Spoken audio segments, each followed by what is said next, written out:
At a lavish family dinner, he looked into his wife's eyes, masking a satisfied smile. But in that moment, in front of everyone, he kissed his pregnant mistress. The intention was clear: to make his wife feel the pain, the humiliation, and show who he truly was.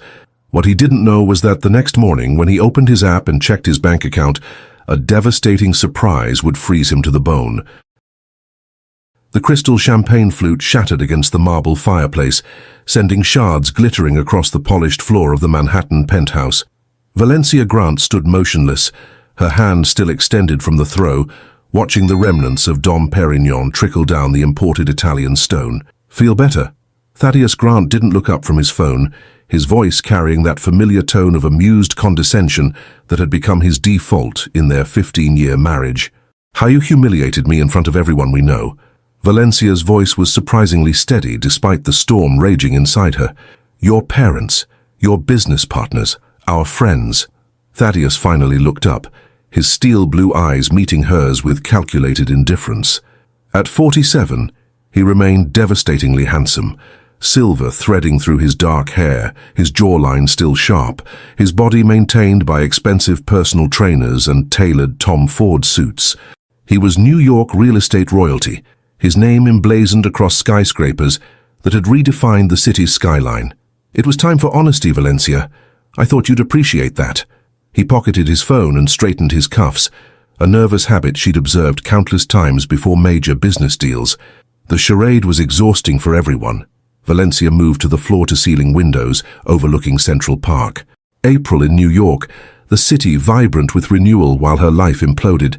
She pressed her palm against the cool glass, steadying herself. "A charade." The word tasted bitter. "Is that what you call 15 years of marriage?" The annual Grant family dinner had been a tradition stretching back to when Thaddeus's grandfather first made his fortune. Every year the family gathered to celebrate their legacy, maintain connections, and show the world that old money still commanded respect in a city constantly reinventing itself. Valencia had spent weeks ensuring everything was perfect. The Limoges china, the handwritten place cards, the menu crafted by a Michelin-starred chef. She never expected it would become the stage for her own public execution. "You could have told me privately," she said, turning to face him. "Instead, you chose to announce your affair and your mistress's pregnancy over the first course. Was the humiliation part of your plan, or just a bonus?" Thaddeus poured himself a scotch, the amber liquid catching the afternoon light. "Cassidy deserved recognition. She's carrying the Grant air." The calm shattered. Valencia moved toward him, her designer heels clicking sharply against the marble. "And what have I been trying to do for 10 years? What were all those fertility treatments, the 3 miscarriages? Just a hobby of mine." Something flickered across Thaddeus's face, perhaps the first genuine emotion she'd seen from him in years. It disappeared as quickly as it had come, replaced by his boardroom mask. "That's different. Clearly the issue was—" "Don't you dare!" Valencia's voice dropped dangerously low. "Don't you dare finish that sentence." A knock at the door interrupted the standoff. Eleanor, their housekeeper for the past decade, entered with practiced discretion. "Ms. Monroe is downstairs, Mr. Grant." Valencia laughed, a brittle sound that surprised even her. "Of course she is. Why wait a decent interval when you can twist the knife?" Thaddeus drained his scotch. "Have Henry bring her up, Eleanor. And please pack a bag for me. Just essentials for a few days." When the housekeeper had gone, Valencia shook her head. "You really thought this through, didn't you? Humiliate me at dinner, move out with your pregnant assistant the next day. What's next in your master plan? Divorce papers delivered during my charity gala next week." "Don't be dramatic," Thaddeus said, checking his watch. "You'll be taken care of. The penthouse on 5th Avenue, a generous monthly allowance. You'll maintain your lifestyle." "My lifestyle," Valencia repeated. "That's what you think this is about, status, money, isn't it? You were a runway model with an expiration date when I met you. Now you're Mrs. Thaddeus Grant, on the board of the Metropolitan Museum, hosting galas for causes you can barely pronounce." The words hit like physical blows. Valencia moved to the bar, her hands trembling slightly as she poured herself a drink. At 42, she still maintained the lithe grace that had made her a sought-after model in her 20s. Her chestnut hair fell in carefully styled waves, her makeup applied with professional precision, even in the midst of her world collapsing.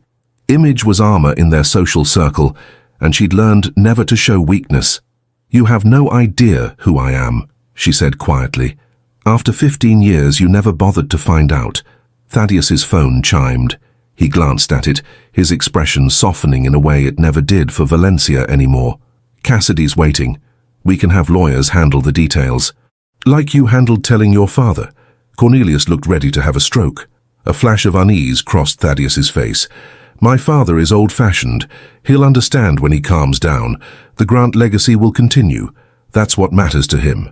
Valencia sipped her drink, studying her husband over the rim of the glass. "He called you this morning, didn't he? That's why you're agitated." Thaddeus's jaw tightened. "He's summoned me to his office tomorrow. A formality." "Is it?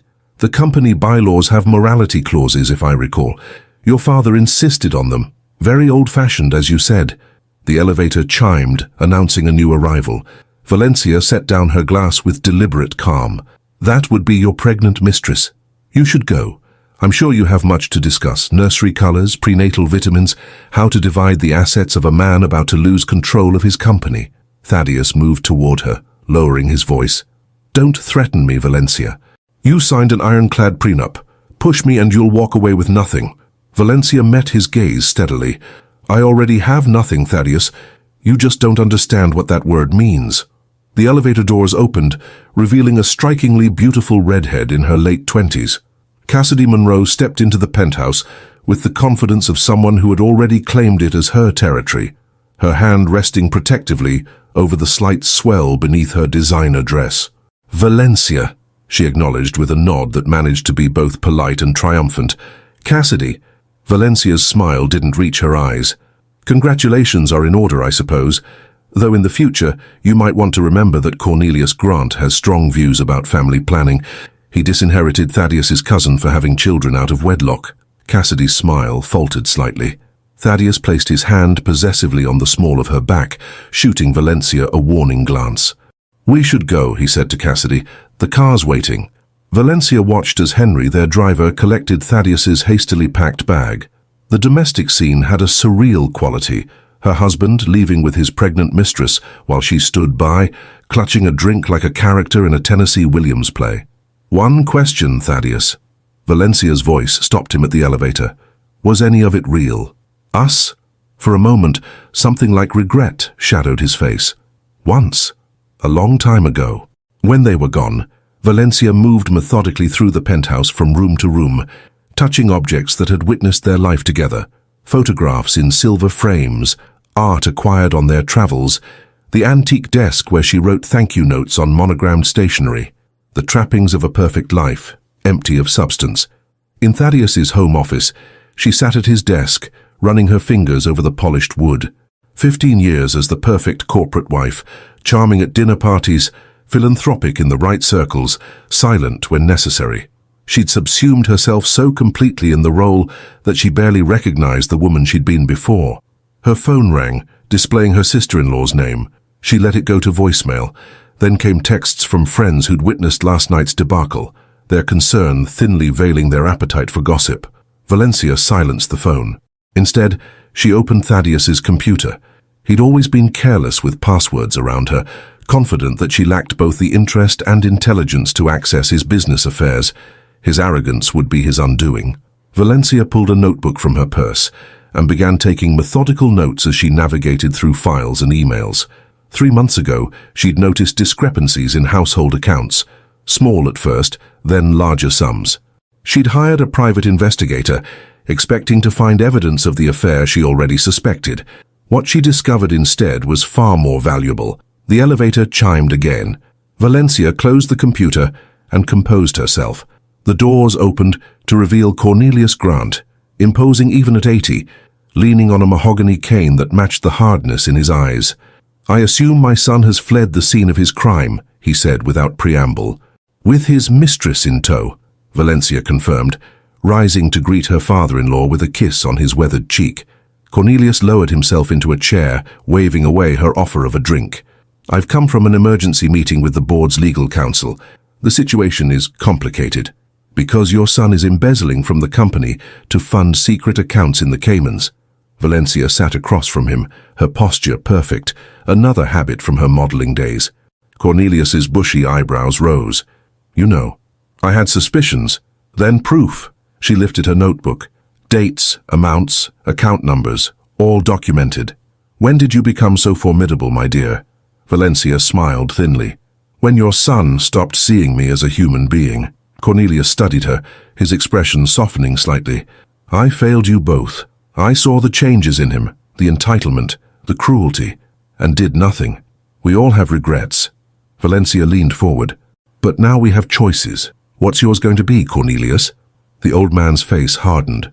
The Grant name has stood for something in this city for 3 generations. Honor, integrity. Are those still meaningful concepts, or just marketing terms for the annual report? Cornelius tapped his cane against the floor, a habit when he was thinking deeply. You have a plan. I can see it in your eyes. Valencia rose and moved to the bar, pouring 2 fingers of the rare scotch Thaddeus reserved for closing major deals. She handed one to Cornelius and raised her glass. To the future of Grant Enterprises, she said, which will not include your son. Cornelius clinked his glass against hers, his eyes glinting with newfound respect and something that might have been admiration. Tell me everything. As Valencia laid out her strategy, she felt a strange lightness spreading through her chest.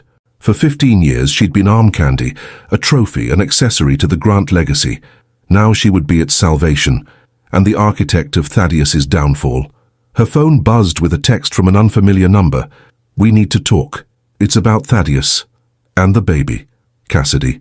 Valencia showed the message to Cornelius, whose eyebrows rose again. Interesting, he murmured. It seems not all is well in paradise. Valencia smiled, a genuine smile that transformed her face. Paradise is about to become hell, just not for me. She typed a quick reply to Cassidy. Mandarin Oriental, noon tomorrow, come alone. The game was just beginning. Valencia arrived at the Mandarin Oriental precisely at 11:45, selecting a secluded table with a view of both the entrance and Columbus Circle below. The tea room's hushed elegance provided the perfect backdrop for what promised to be an illuminating conversation. She observed Cassidy's entrance with clinical detachment. The younger woman scanned the room anxiously before spotting Valencia, then straightened her shoulders and approached with deliberate confidence. Up close, the strain beneath her polished exterior was evident. Sleepless shadows under carefully concealed with makeup, a nervous twitch at the corner of her mouth. You're looking well, Valencia said, pouring tea without offering to shake hands. Pregnancy suits you. Cassidy settled into her chair, hands fluttering before clasping together on the table. Thank you for meeting me. I know this is uncomfortable. Is it? I find clarity quite comfortable, actually. Valencia sipped her tea. You wanted to talk. So talk. It's about Thaddeus. Cassidy leaned forward, lowering her voice. Things aren't what they seem. They rarely are with my husband. The baby. Cassidy stopped, her eyes darting around the room before continuing. Thaddeus isn't just excited about becoming a father. He's obsessed with the idea of a true Grant heir. His words, not mine. Valencia's expression remained neutral. And this surprises you? The Grant legacy is everything to him. It's more than that. Last night he was on the phone with his lawyers talking about trust funds, DNA testing, blood quantum. Cassidy shuddered. It felt like I was just an incubator, a vessel. Welcome to my world, Valencia murmured. 15 years of fertility treatments, specialists, scheduled intercourse, all for the precious Grant bloodline. Cassidy's eyes widened. I had no idea. Of course you didn't. Thaddeus excels at compartmentalizing his life. Valencia studied the younger woman. But that's not why you asked to meet. What do you want, Cassidy? A flicker of calculation crossed Cassidy's face before she composed herself. Protection. Thaddeus has become unpredictable, controlling. Last night he took my phone, installed tracking software, said it was for my safety. And the baby's safety, I imagine, Valencia added. The heir apparent must be protected at all costs. Cassidy nodded, a tear slipping down her cheek. I made a terrible mistake. I thought he loved me, but spare me. Valencia's voice hardened. You were his executive assistant. You saw how he treated me, how he operated. You knew exactly who he was when you got involved with him. I didn't know about the financial irregularities, Cassidy whispered. The offshore accounts, the shell companies. He's been moving money for years. Valencia set down her teacup with deliberate care. What exactly are you proposing? Information in exchange for protection. I have access to files, passwords, communications that prove what he's been doing. I can help you and his father take him down. Cassidy's hand moved protectively to her stomach. In return, I want security for my child. And myself. The waiter appeared with a tray of delicate pastries. Valencia waited until he departed before responding. Why not go to the authorities yourself? Because I'm implicated. Cassidy's facade cracked further. He had me set up some of the accounts, route certain transactions. Nothing explicitly illegal, but enough to ruin me if this all comes to light, and enough to take my baby away if I end up facing charges. The pieces clicked into place. Valencia nodded slowly. So the concerned mother-to-be act is just that. An act. You're worried about saving your own skin. Wouldn't you be? Cassidy countered. Thaddeus destroys people who get in his way. You know that better than anyone. Before Valencia could respond, her phone vibrated with a text from Cornelius. Meeting with Mitchell and board council complete. Situation worse than expected. Call immediately. Excuse me, Valencia said, rising gracefully. I need to take this in private. In a quiet alcove, Valencia connected with Cornelius, keeping her voice low. What's happened? The board received an anonymous tip about financial improprieties, Cornelius explained, his voice tight with anger. They've frozen certain accounts pending investigation. Thaddeus is claiming it's a misunderstanding, but Mitchell has uncovered records suggesting otherwise. Mitchell Grant, Thaddeus's younger brother and the company's chief legal officer, had always lived in Thaddeus's shadow despite his brilliant legal mind. The brothers' relationship had deteriorated over the years as Thaddeus consolidated power. Is Mitchell on our side? Valencia asked. Cautiously. He's always been the ethical one. He wants to protect the company, but he's wary of family infighting becoming public. Valencia processed this new information. Cassidy claims to have evidence of Thaddeus's financial schemes. She wants protection in exchange for cooperation. A thoughtful silence. Can she be trusted? Absolutely not, but her self-interest might align with ours temporarily. Proceed with caution, Cornelius advised. And Valencia. Thaddeus called an emergency executive committee meeting for tomorrow morning. He's moving faster than we anticipated. Valencia ended the call and returned to find Cassidy nibbling nervously at a pastry. I need specifics, Valencia said, sitting down. What exactly do you have and how would you provide it? Cassidy glanced around before pulling a small USB drive from her purse. Everything's here. Account numbers, transaction records, emails instructing me to move funds. Even recordings of phone calls. Recordings? I'm not stupid, Cassidy said defensively. I started documenting everything 6 months ago when I realized how deep it went. Insurance policy. Valencia didn't reach for the drive. And what do you want in return? Be specific. Financial security, a clean break from Thaddeus with no legal repercussions, and a guarantee that he won't get custody of my child. That's a tall order. It's non-negotiable. Cassidy's chin lifted. I've seen what Thaddeus does to women who've outlived their usefulness to him. I won't become another Valencia Grant. The barb landed as intended. Valencia's eyes narrowed. Careful. Cassidy leaned forward. I'm sorry, that was cruel, but you need me as much as I need you. Thaddeus is meeting with Blackwood Partners tomorrow. He's planning to use their investment to dilute Cornelius's controlling shares. Valencia felt a chill. Blackwood Partners was a notoriously aggressive private equity firm. If they backed Thaddeus, the balance of power would shift dramatically. How do you know this? I set up the meeting, drafted the proposal. Cassidy slid the USB drive across the table. All the details are here, including his presentation outlining the new direction for Grant Enterprises, a direction that doesn't include his father, or you. Valencia pocketed the drive, mind racing. I'll need time to verify this information. Time is something we don't have. Once Blackwood Partners signs on, Thaddeus becomes untouchable. Their conversation was interrupted by Valencia's phone ringing. The screen displayed Henry's name, their driver, who'd left with Thaddeus yesterday. Henry, what's wrong? The driver's voice was hushed, urgent. Mrs. Grant, I'm at Mr. Grant's downtown apartment. He's instructed me to deliver papers to you this afternoon. Divorce papers. Valencia's grip tightened on the phone. Already? The ink on his betrayal is barely dry. There's more, Henry continued, his loyalty to Valencia evident in his tone. He's meeting with the building manager at your penthouse tomorrow to discuss changes to security access. I believe he intends to lock you out. Thank you, Henry. Wait for further instructions. Valencia ended the call, her expression revealing nothing to the watching Cassidy. Bad news? Cassidy inquired with poorly disguised curiosity. Thaddeus is moving faster than anticipated, Valencia replied, calculating her next move. He's filing for divorce today and attempting to restrict my access to our home. Cassidy paled. That's his playbook.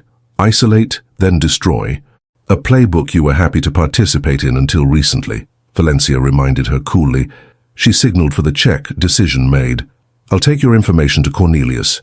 If it proves valuable, we'll discuss terms for your protection. I need more than vague assurances. Valencia fixed Cassidy with a penetrating stare. What you need is to decide which devil you fear more, Thaddeus or me. At least I'm offering a chance for redemption. As they prepared to leave, Valencia's phone lit up with a text from an unknown number. Urgent. Information about TG and Blackwood. Meet at Bryant Park Reading Room, 3 p.m. M. Problem? Cassidy asked, noticing Valencia's frown. Not at all. Just confirming my next appointment. Valencia gathered her belongings with practiced elegance. I'll be in touch once I've reviewed your evidence. Outside the hotel, Valencia hailed a taxi rather than calling Henry. Bryant Park, she instructed the driver, her mind sifting through possibilities. Who was M? Mitchell, perhaps. But why the secrecy and unknown number? At Bryant Park, Valencia found the outdoor reading room relatively quiet on this weekday afternoon. She selected a chair with a clear view of the surrounding area, instincts on high alert. After 15 minutes of waiting, she noticed a familiar figure approaching. Not Mitchell, but Margaret Winters, Thaddeus's longtime executive secretary. Margaret, in her 60s with impeccably coiffed grey hair, and the dignified bearing of someone who had seen generations of corporate drama unfold, sat beside Valencia without preamble. I'm risking my pension by being here, Margaret said quietly, hands clasped tightly on her handbag. But some things are more important than money. Such as 30 years of watching the Grant family build something meaningful, only to see it dismantled by greed. Margaret's loyalty to the company rather than to any individual, Grant had always been her defining characteristic. Thaddeus returned from his lunch with Blackwood furious. The deal is off. Valencia concealed her surprise. What happened? Blackwood received some troubling information about Grant Enterprises' financial standing, specifically allegations of fund misappropriation by the CEO. Margaret's eyes met Valencia's. Anonymous information. A slow smile crossed Valencia's face. How unfortunate for my husband. It gets worse for him. He's called an emergency board meeting for tomorrow morning, but Mitchell has been working the phones. The votes are lining up against Thaddeus. And where do you stand in all this, Margaret? The older woman straightened her already perfect posture. I stand with Grant Enterprises, as I always have. When this is over, someone will need to steady the ship. Someone who understands both the business and the family dynamics. Valencia nodded appreciatively. Margaret wasn't just sharing information. She was positioning herself for the aftermath. If there's a change in leadership, I'd want experienced people who know where all the bodies are buried, Valencia said carefully. There are quite a few corpses in the Grant catacombs, Margaret replied with equal care. I've kept excellent maps. Their understanding established, Margaret passed a thin folder to Valencia. Thaddeus's calendar for the next week, including all confidential meetings, and a copy of the prenuptial agreement with certain clauses highlighted, clauses I believe he has violated. Valencia accepted the folder. Why are you really doing this, Margaret? After all these years of loyal service to Thaddeus?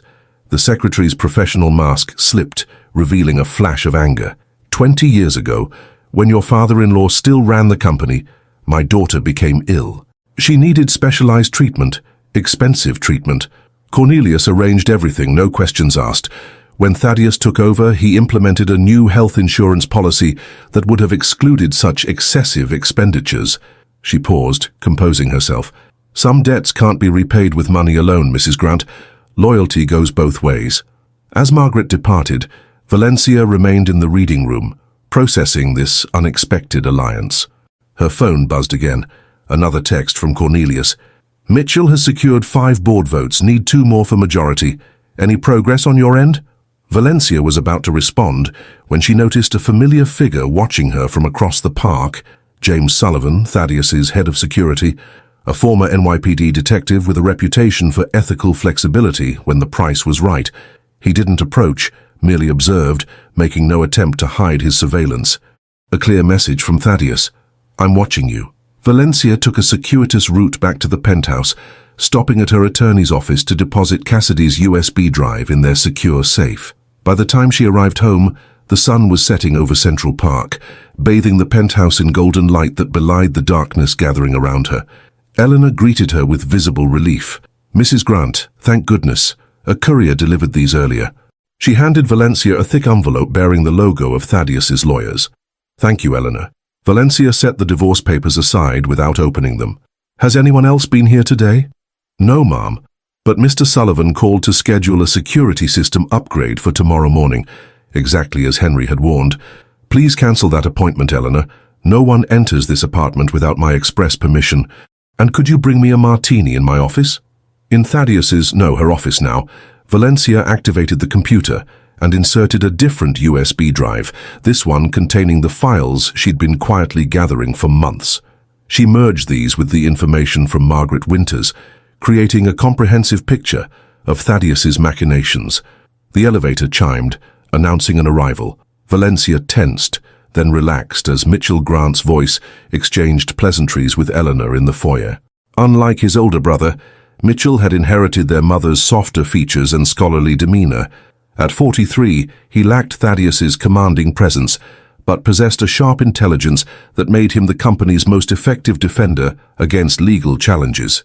"You're taking this remarkably well," he observed, accepting the martini Eleanor brought for him. "Most women would be falling apart after what happened at dinner." "Most women haven't spent 15 years studying their adversary's every weakness," Valencia replied, closing her laptop. "How bad is it at the office?" Mitchell loosened his tie, suddenly looking exhausted. "Civil war. Half the executive team is terrified of crossing Thaddeus, the other half sees blood in the water. The board is split, but leaning our way after I presented evidence of financial improprieties." "And how does it feel to finally stand against your brother?" A complex emotion crossed Mitchell's face. Necessary, overdue, and still somehow like betrayal, even though he's the one who betrayed everything our father built. Valencia nodded, understanding the weight of family loyalty. "Cornelius says we need 2 more board votes. Helen Archer is wavering. She's always had a soft spot for Thaddeus." Mitchell sipped his martini, and Frederick Winters remains undecided. "Margaret's husband?" "The very same. Though they've been separated for years, Margaret's support could sway him. Have you spoken with her?" Valencia smiled. "She found me. She's with us." Mitchell looked impressed. "You've been busy." "I had 15 years to prepare for this moment, though I didn't know it until recently." Valencia opened the folder Margaret had given her. "Thaddeus is meeting with Janet Chen from Cenovest tomorrow morning before the board meeting. She controls substantial shares through various investment groups." Mitchell straightened. "If he secures her proxy votes, he could block our play." "Exactly, which is why you'll be meeting with her instead tonight. She's having dinner at Le Bernardin. Table 14. "How do you know this?" Valencia smiled enigmatically. "I have my sources." In truth, she'd spent years cultivating relationships with the spouses, assistants, and service staff that orbited New York's elite. People Thaddeus considered invisible, beneath his notice. They saw everything, heard everything, and many owed Valencia favors for her discreet assistance with personal matters over the years. "What about Cassidy?" Mitchell asked. "Is she a threat or an asset?" "Both. She has valuable information but her own agenda." Valencia hesitated, then continued. "She's carrying your brother's child. How does that factor into your calculations?" Mitchell's expression darkened. "A child shouldn't pay for its father's sins, but Thaddeus using an unborn baby as a corporate chess piece is reprehensible. We'll need to address it eventually. One crisis at a time." Mitchell finished his drink and stood. "I should head to Le Bernardin if I'm going to intercept Janet Chen." As Valencia walked him to the elevator, Mitchell paused. "Valencia, if this works, if we remove Thaddeus, what do you want out of it? Money? Revenge?" It was a question Valencia had asked herself repeatedly over the past 72 hours. The answer had crystallized only recently. "Justice," she said simply, "for everyone he's hurt, everyone he's used, and a chance to reclaim myself from the shell I became to please him." Mitchell studied her with newfound respect. You might be the strongest Grant of us all. After he departed, Valencia returned to the office and opened the divorce papers. As expected, Thaddeus's offer was insultingly inadequate, a small fraction of the fortune they'd built together, contingent on her discretion regarding his affairs, both business and personal. Her phone rang. Cassidy again. He knows. Cassidy's voice was barely above a whisper. Thaddeus knows I met with you. He's talking about having me committed for prenatal depression, gaining emergency custody of the baby when it's born. He says no one will believe me over him. Valencia heard genuine fear in the younger woman's voice. Where are you now? Outside his apartment. He thinks I'm getting air. I don't know what to do. A decision crystallized in Valencia's mind. Come to the penthouse. Use the service entrance. I'll alert security to expect you. Why would you help me after everything? Because taking down Thaddeus will require all the ammunition we can gather. Valencia paused, her voice hardening. And because I want him to know how it feels to lose everything he values, piece by piece, just as I did. After ending the call, Valencia stared out at the Manhattan skyline, lights glittering against the darkening sky. For 15 years, she'd been the perfect corporate wife, sacrificing her identity at the altar of Thaddeus's ambition. Now she would use everything she'd learned during those years, every secret, every connection, every observation, to dismantle him completely. Her phone lit up with a text from an unknown number.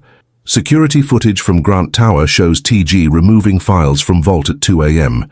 Board must be informed. Need secure channel. JS. James Sullivan, Thaddeus's head of security, the same man who'd been watching her earlier.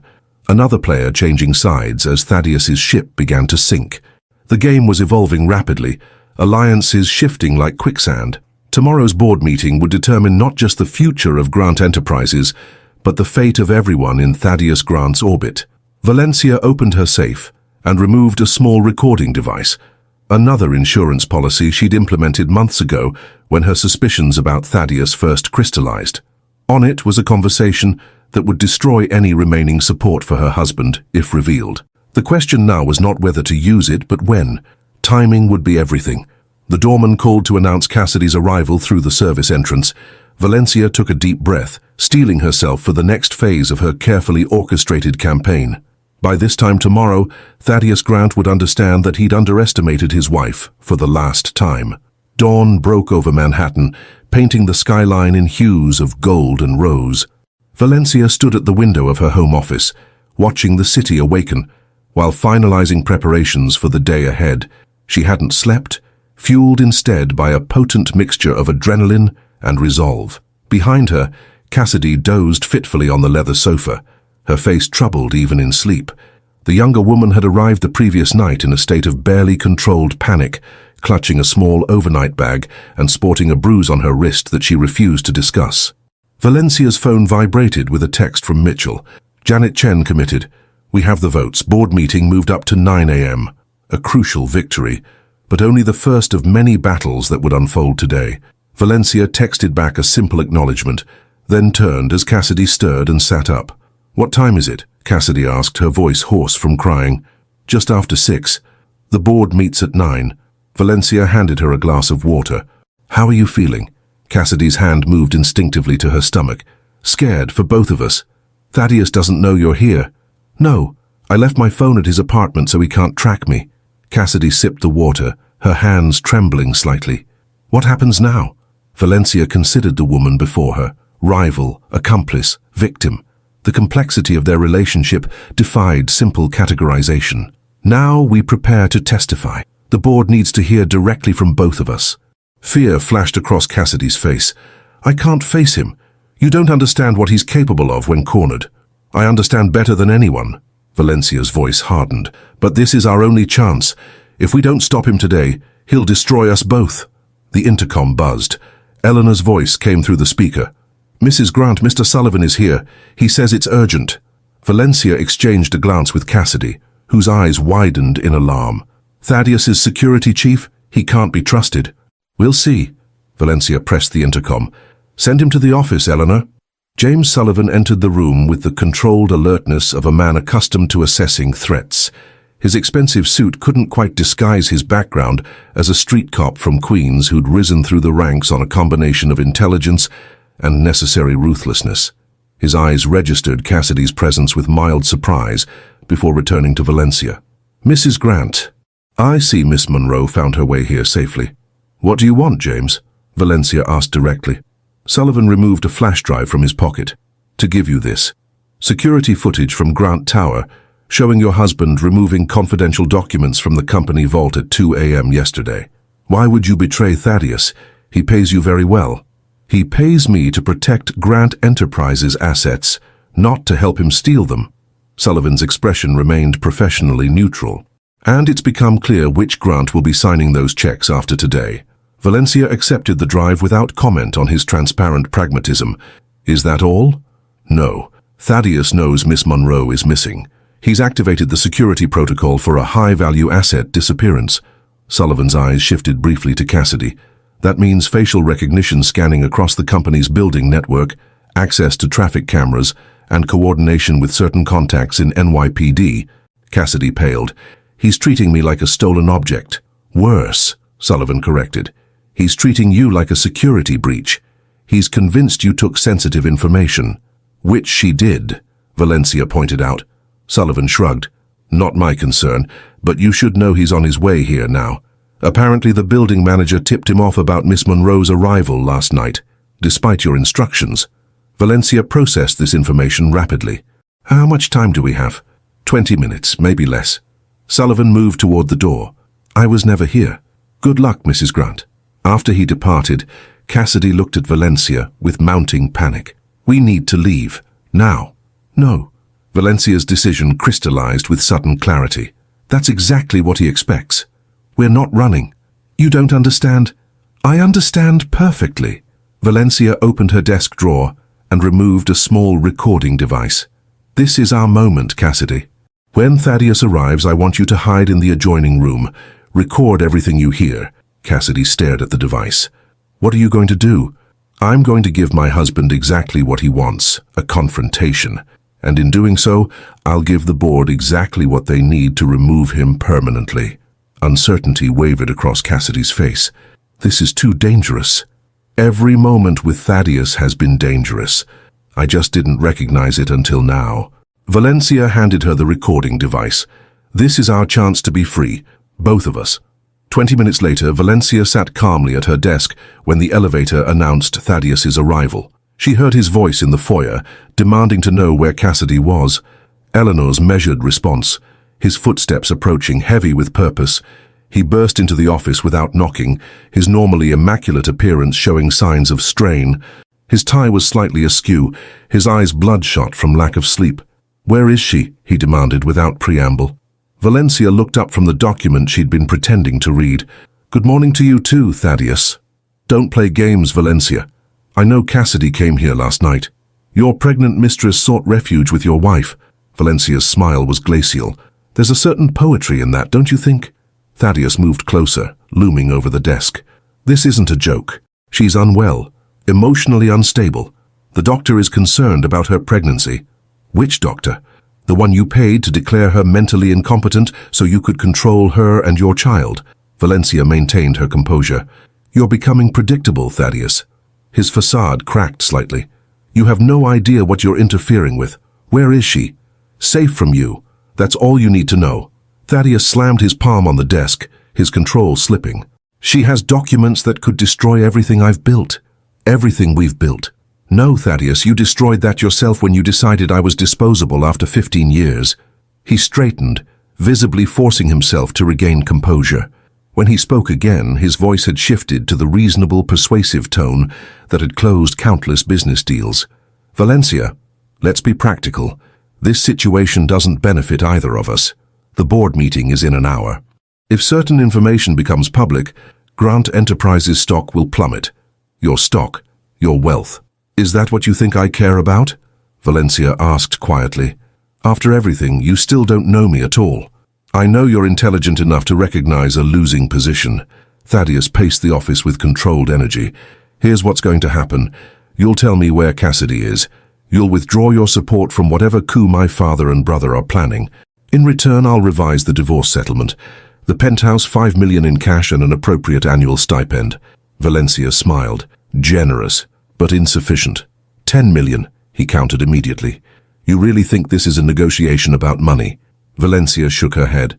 That's why you'll lose today.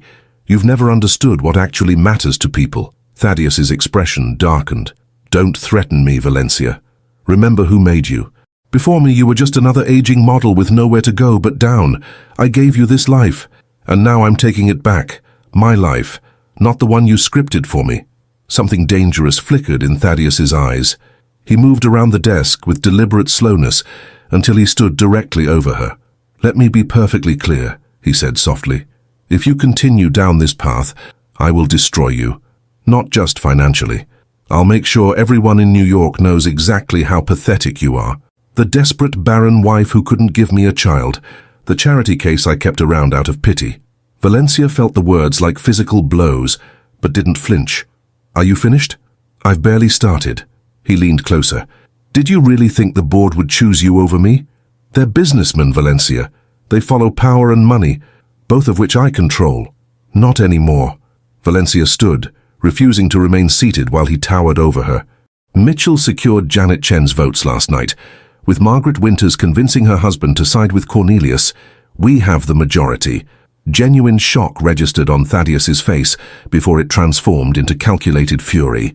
Janet Chen? Impossible. She was scheduled to meet with me this morning. Plans change. People change sides when they see weakness. Valencia met his gaze steadily. Mitchell can be very persuasive when defending the family legacy. Thaddeus stepped back, reassessing the situation. Even with the board, you have nothing concrete, no evidence that would stand up to legal scrutiny. We have Cassidy's testimony, security footage from the vault, documentation of funds transferred to offshore accounts, and most importantly, we have Cornelius Grant's 70% controlling interest in the company voting against you. 60%. Thaddeus corrected automatically. I control 10% outright. Valencia smiled. Check again. You transferred 5% to me on our 10th anniversary, and another 5% is held in trust by company attorneys, contingent on ethical business practices clauses that you've now violated. The color drained from Thaddeus's face as the full extent of his miscalculation became clear. You've been planning this. How long? Long enough. Valencia opened her desk drawer and removed the divorce papers he'd sent. Your settlement offer is rejected, by the way. My attorneys will contact yours with a counterproposal after the board meeting. Thaddeus's expression shifted suddenly, a calculating look replacing his anger. You haven't thought this through, Valencia.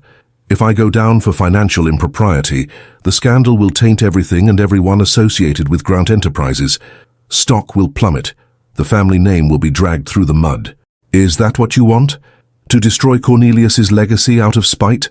It was a masterful pivot, Valencia had to admit. Thaddeus had always excelled at finding leverage, at identifying what people valued most and using it against them. What's your alternative? She asked, curious despite herself. A clean break. I resign as CEO, citing personal reasons. Mitchell takes over. I retain my shares but step away from operations. No scandal. No criminal investigations.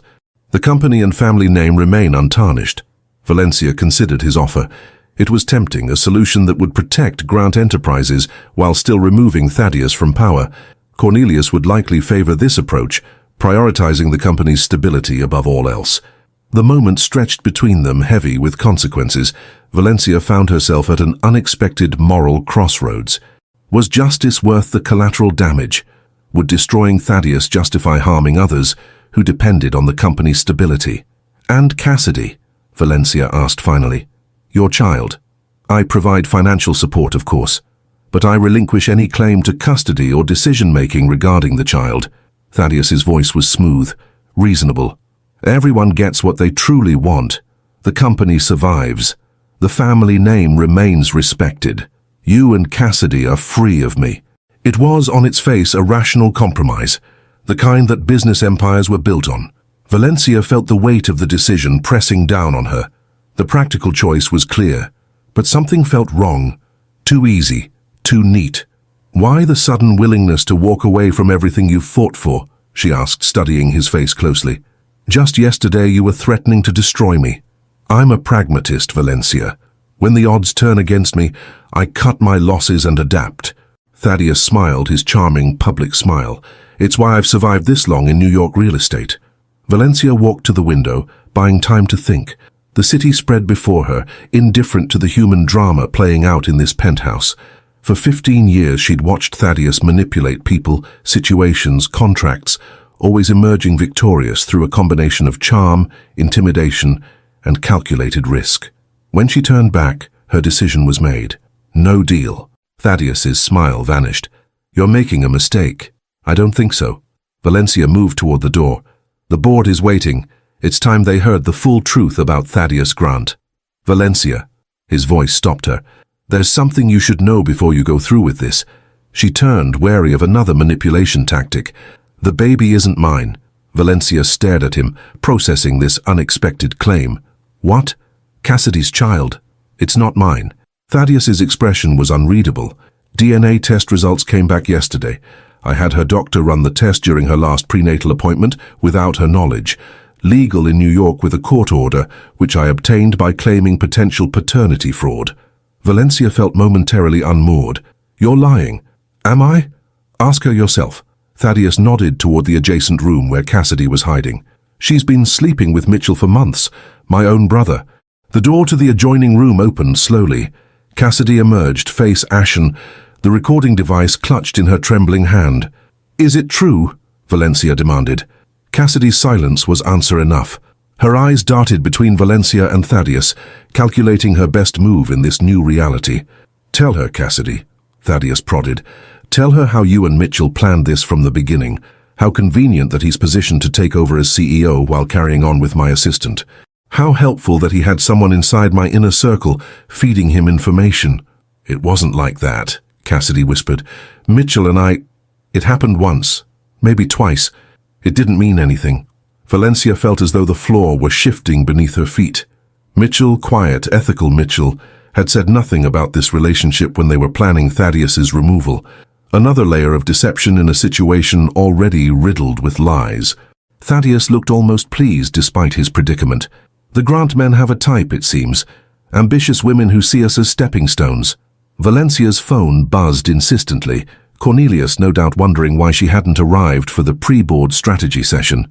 She silenced it, needing time to recalibrate. This changes nothing about your financial misconduct, she said finally, or about our divorce. Perhaps not. Thaddeus straightened his tie, a man regaining his balance. But it certainly complicates your alliance with Mitchell, doesn't it?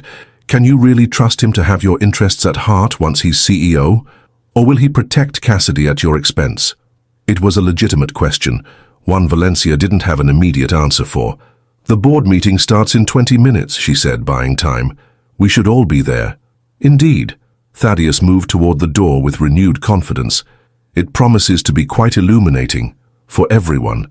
After he departed, Valencia turned to Cassidy, who had sunk onto the sofa, head in her hands. Mitchell? Valencia asked quietly. Of all people? It just happened. Cassidy looked up, eyes swimming with tears.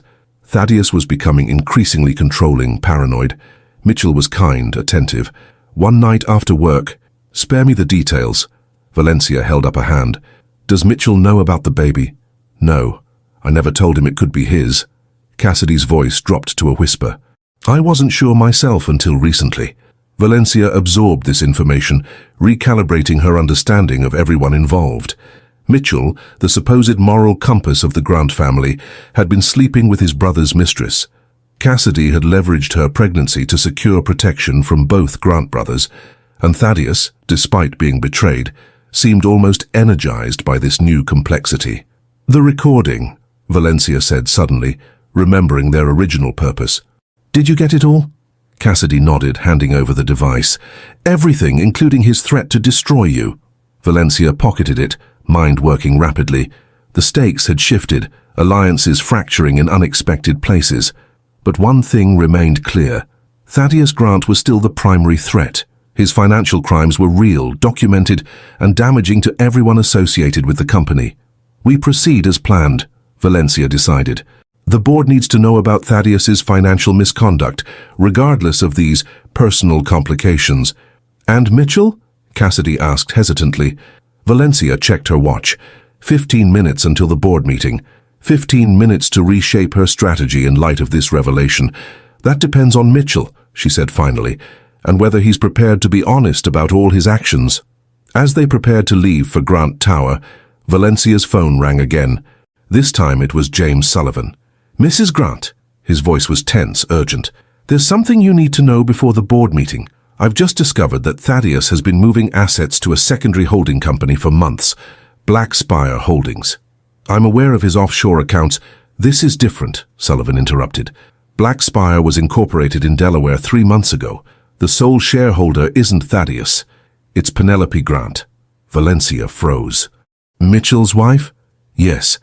And according to the records I've found, nearly 40% of Grant Enterprises' liquid assets have been transferred there over the past 6 weeks, with dual signatures on every transaction. Thaddeus and Penelope," Valencia murmured, pieces clicking into place. Quiet, background Penelope, who attended every family function but rarely spoke, who had access to both brothers through her marriage, who had been with the family longer than Valencia herself. "There's more," Sullivan continued. "I've been tracking Thaddeus's movements for weeks now. He's been meeting regularly with Penelope at a property in Connecticut, private meetings, off both their official calendars." The final piece of the puzzle slid into place with sickening clarity. Not Mitchell and Cassidy, Thaddeus and Penelope. The ultimate betrayal, not just of Valencia, but of Mitchell as well. "Are you still at the tower?" Valencia asked, her mind racing. "Yes, watching the board members arrive. Find Mitchell. Tell him to meet me at the executive entrance immediately, and James, tell no one else about this, especially not Cornelius." Valencia ended the call and turned to find Cassidy watching her with wary confusion. "What's happening?" Cassidy asked. "Everything we thought we knew was wrong." Valencia grabbed her coat and briefcase. "Thaddeus isn't the only enemy, and this game is far more dangerous than I realized." As they headed for the elevator, Valencia felt a strange calm settle over her. The complexity of the situation had multiplied exponentially, with betrayals nested within betrayals like Russian dolls. Trust had become a luxury she could no longer afford. Yet somehow this new knowledge felt like liberation. If everyone was playing their own game, then so would she, not as Thaddeus Grant's discarded wife, but as a player in her own right, with her own objectives and strategies. The elevator doors closed, carrying them down toward a confrontation that would reshape the Grant dynasty forever. And Valencia was no longer certain who would emerge victorious, only that nothing would ever be the same again. The sleek black town car cut through Manhattan traffic with urgent purpose. Valencia sat in the back, phone pressed to her ear as she issued rapid instructions to her attorney. Beside her, Cassidy stared out the window, one hand protectively curved over her stomach. "I need everything you can find on Black Spire Holdings. Delaware incorporation 3 months ago." Valencia checked her watch, 10 minutes until the board meeting. "And I need access to Mitchell's financial records, everything." As she ended the call, Cassidy turned to her. "You think Mitchell knew about Thaddeus and Penelope?" "I don't know what to think anymore." Valencia's voice was steady despite the turmoil beneath. "Everyone has secrets. Everyone has angles." The car pulled up to the private entrance of Grant Tower, a gleaming 60-story monument to Thaddeus's ambition. James Sullivan waited by the door, his expression grave. "Mitchell's waiting in the executive conference room," he reported as they exited the car. "The board members are gathering in the main boardroom upstairs." Valencia nodded. "Where's Thaddeus?" "Already upstairs, meeting privately with 3 board members. Cornelius is with him." "Of course." Father and son presenting a unified front despite their differences, the Grant way when facing external threats. Valencia had seen this dynamic play out countless times over the years, never imagining she would one day be considered the threat. "And Penelope?" Sullivan's expression confirmed her suspicion. "Arrived 10 minutes ago. Went straight up to the board level. Keep her away from Mitchell until I've spoken with him." Valencia handed Cassidy's arm to Sullivan. "Take Miss Monroe up the service elevator. Keep her out of sight until I call for her." As Sullivan led Cassidy away, Valencia steeled herself and headed for the executive conference room. Mitchell paced near the windows, his normally composed demeanor fractured by evident anxiety. "Valencia, thank God. He moved toward her, relief washing over his features. Sullivan said it was urgent. The meeting starts in minutes. How long have you been sleeping with Cassidy? Valencia asked without preamble. Mitchell stopped short, color draining from his face. What? Don't insult my intelligence. Thaddeus knows. The question is why you didn't tell me when we were planning to remove him. Mitchell sank into a chair, running a hand through his hair in a gesture reminiscent of his teenage years. It was a mistake. One night, after working late. Thaddeus had been particularly cruel to her that day. And the baby? His head snapped up. What baby? What are you talking about? The genuine shock in his expression confirmed Sullivan's theory. Mitchell truly didn't know. Cassidy is pregnant. She led Thaddeus to believe the child was his, but according to DNA testing, it's not. Valencia watched understanding dawn on his face. Given the timing, you're the most likely candidate. Mitchell stared at her, struggling to process this revelation. A baby? My baby? How long have you known? I just found out. But that's not why I needed to see you before the board meeting. Valencia placed her hand on the table, leaning forward. Have you checked your personal accounts recently? Confusion crossed his face at the apparent non sequitur. My accounts? What do they have to do with anything? Everything.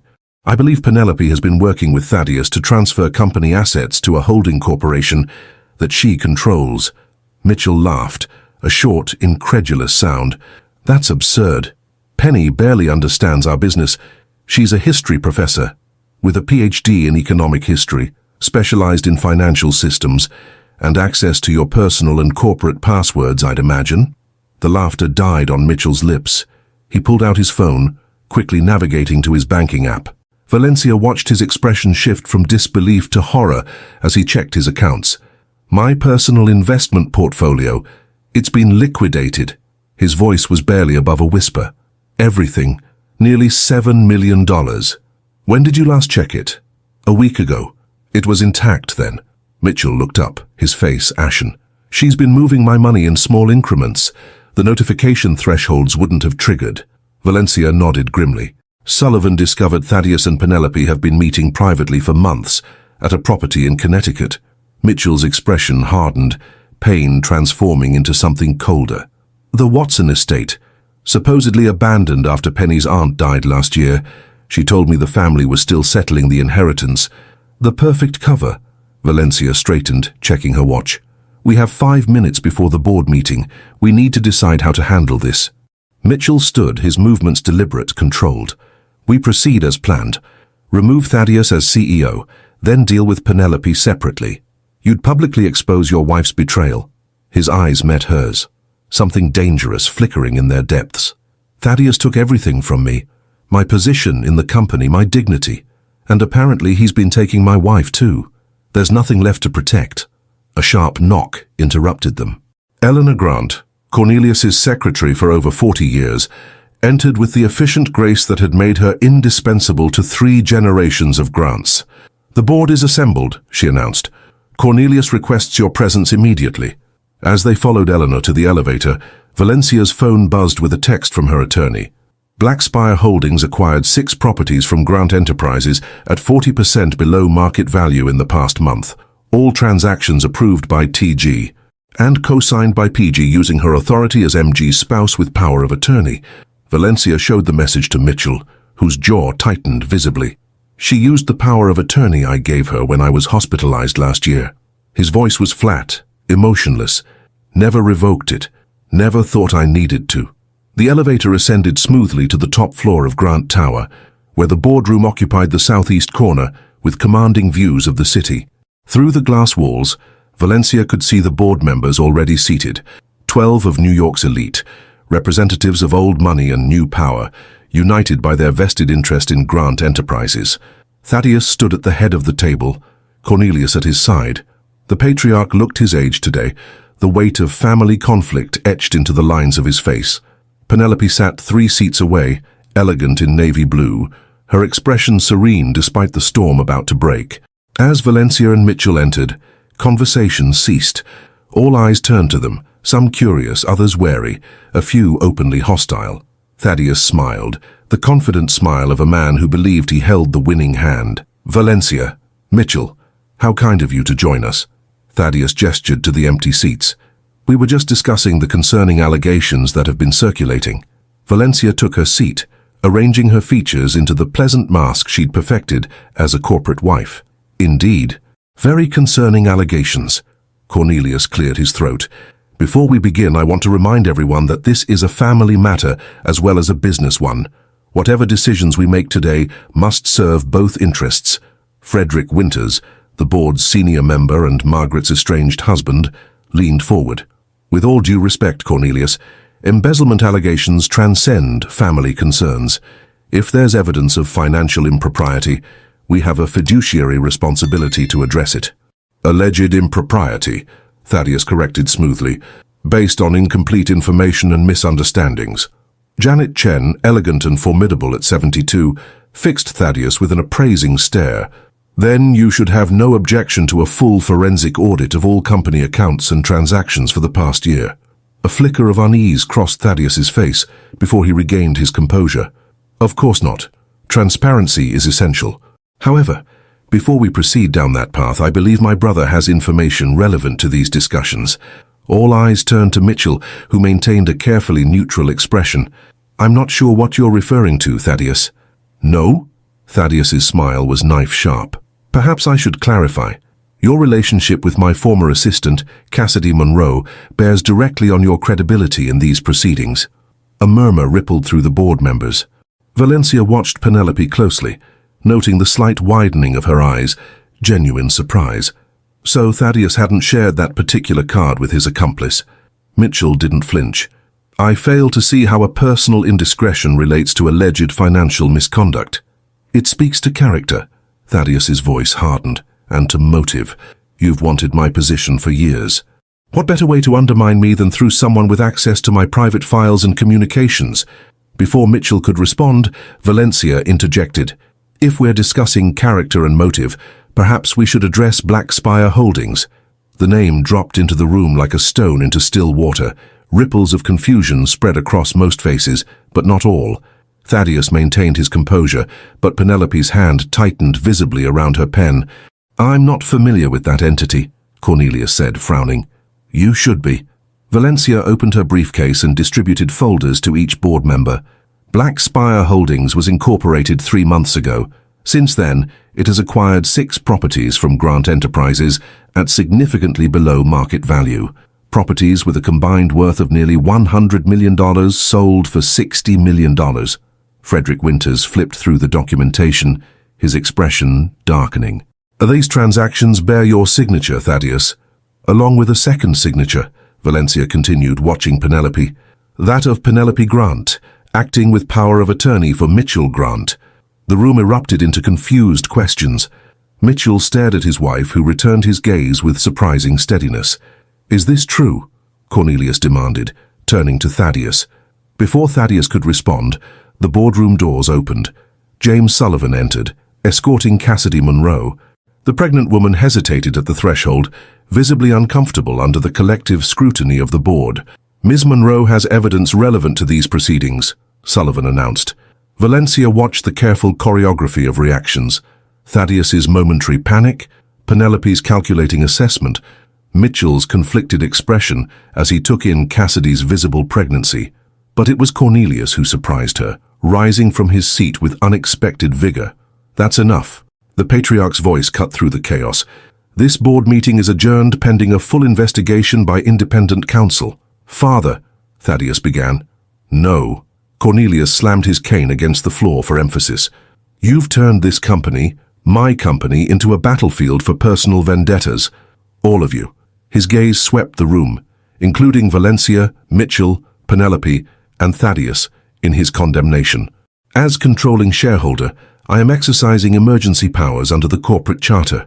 Cornelius straightened to his full height, suddenly every inch the formidable businessman who had built Grant Enterprises into an empire. Effective immediately, all 4 of you are suspended from your positions pending investigation. The board will appoint an interim CEO from outside the family. The pronouncement landed like a thunderbolt. Thaddeus looked stricken, Mitchell stunned. Even Valencia, who had planned for countless contingencies, found herself blindsided by this development. You can't do this, Thaddeus protested. The bylaws, The bylaws that you've been systematically violating, Cornelius countered. I founded this company. I wrote those bylaws. And I included provisions for exactly this scenario, when family dysfunction threatens the enterprise itself. Janet Chen nodded approvingly. A wise precaution, Cornelius. The board will select an independent law firm to investigate all allegations, Cornelius continued. Until their work is complete, none of you will have access to company resources, properties, or accounts. He fixed each family member with a hard stare. Is that understood? The meeting dissolved into procedural matters after that. Selection of an interim leadership team, parameters for the investigation, communication protocols. Valencia participated mechanically, her mind racing to recalibrate her strategy in light of this unexpected development. When the board finally adjourned, she found herself alone with Cornelius in the emptying room. The others had departed, Thaddeus storming out, Mitchell escorting a visibly shaken Cassidy, Penelope slipping away with quiet dignity despite the circumstances. You knew, Valencia said, studying her father-in-law's face, about Blackspire, about all of it. Cornelius lowered himself carefully into a chair, suddenly looking every one of his 80 years. Not the specifics, but I've watched my son destroy everything good in his life for years now. I knew he wouldn't stop until someone stopped him. And that someone is you. It should have been me long ago. Regret shadowed his features. I enabled him, made excuses, looked the other way when his methods became questionable. I bear responsibility for what he became. Valencia sat beside him, unexpectedly moved by his candor. What happens now? The investigation will proceed. The evidence against Thaddeus is substantial, from what I've seen.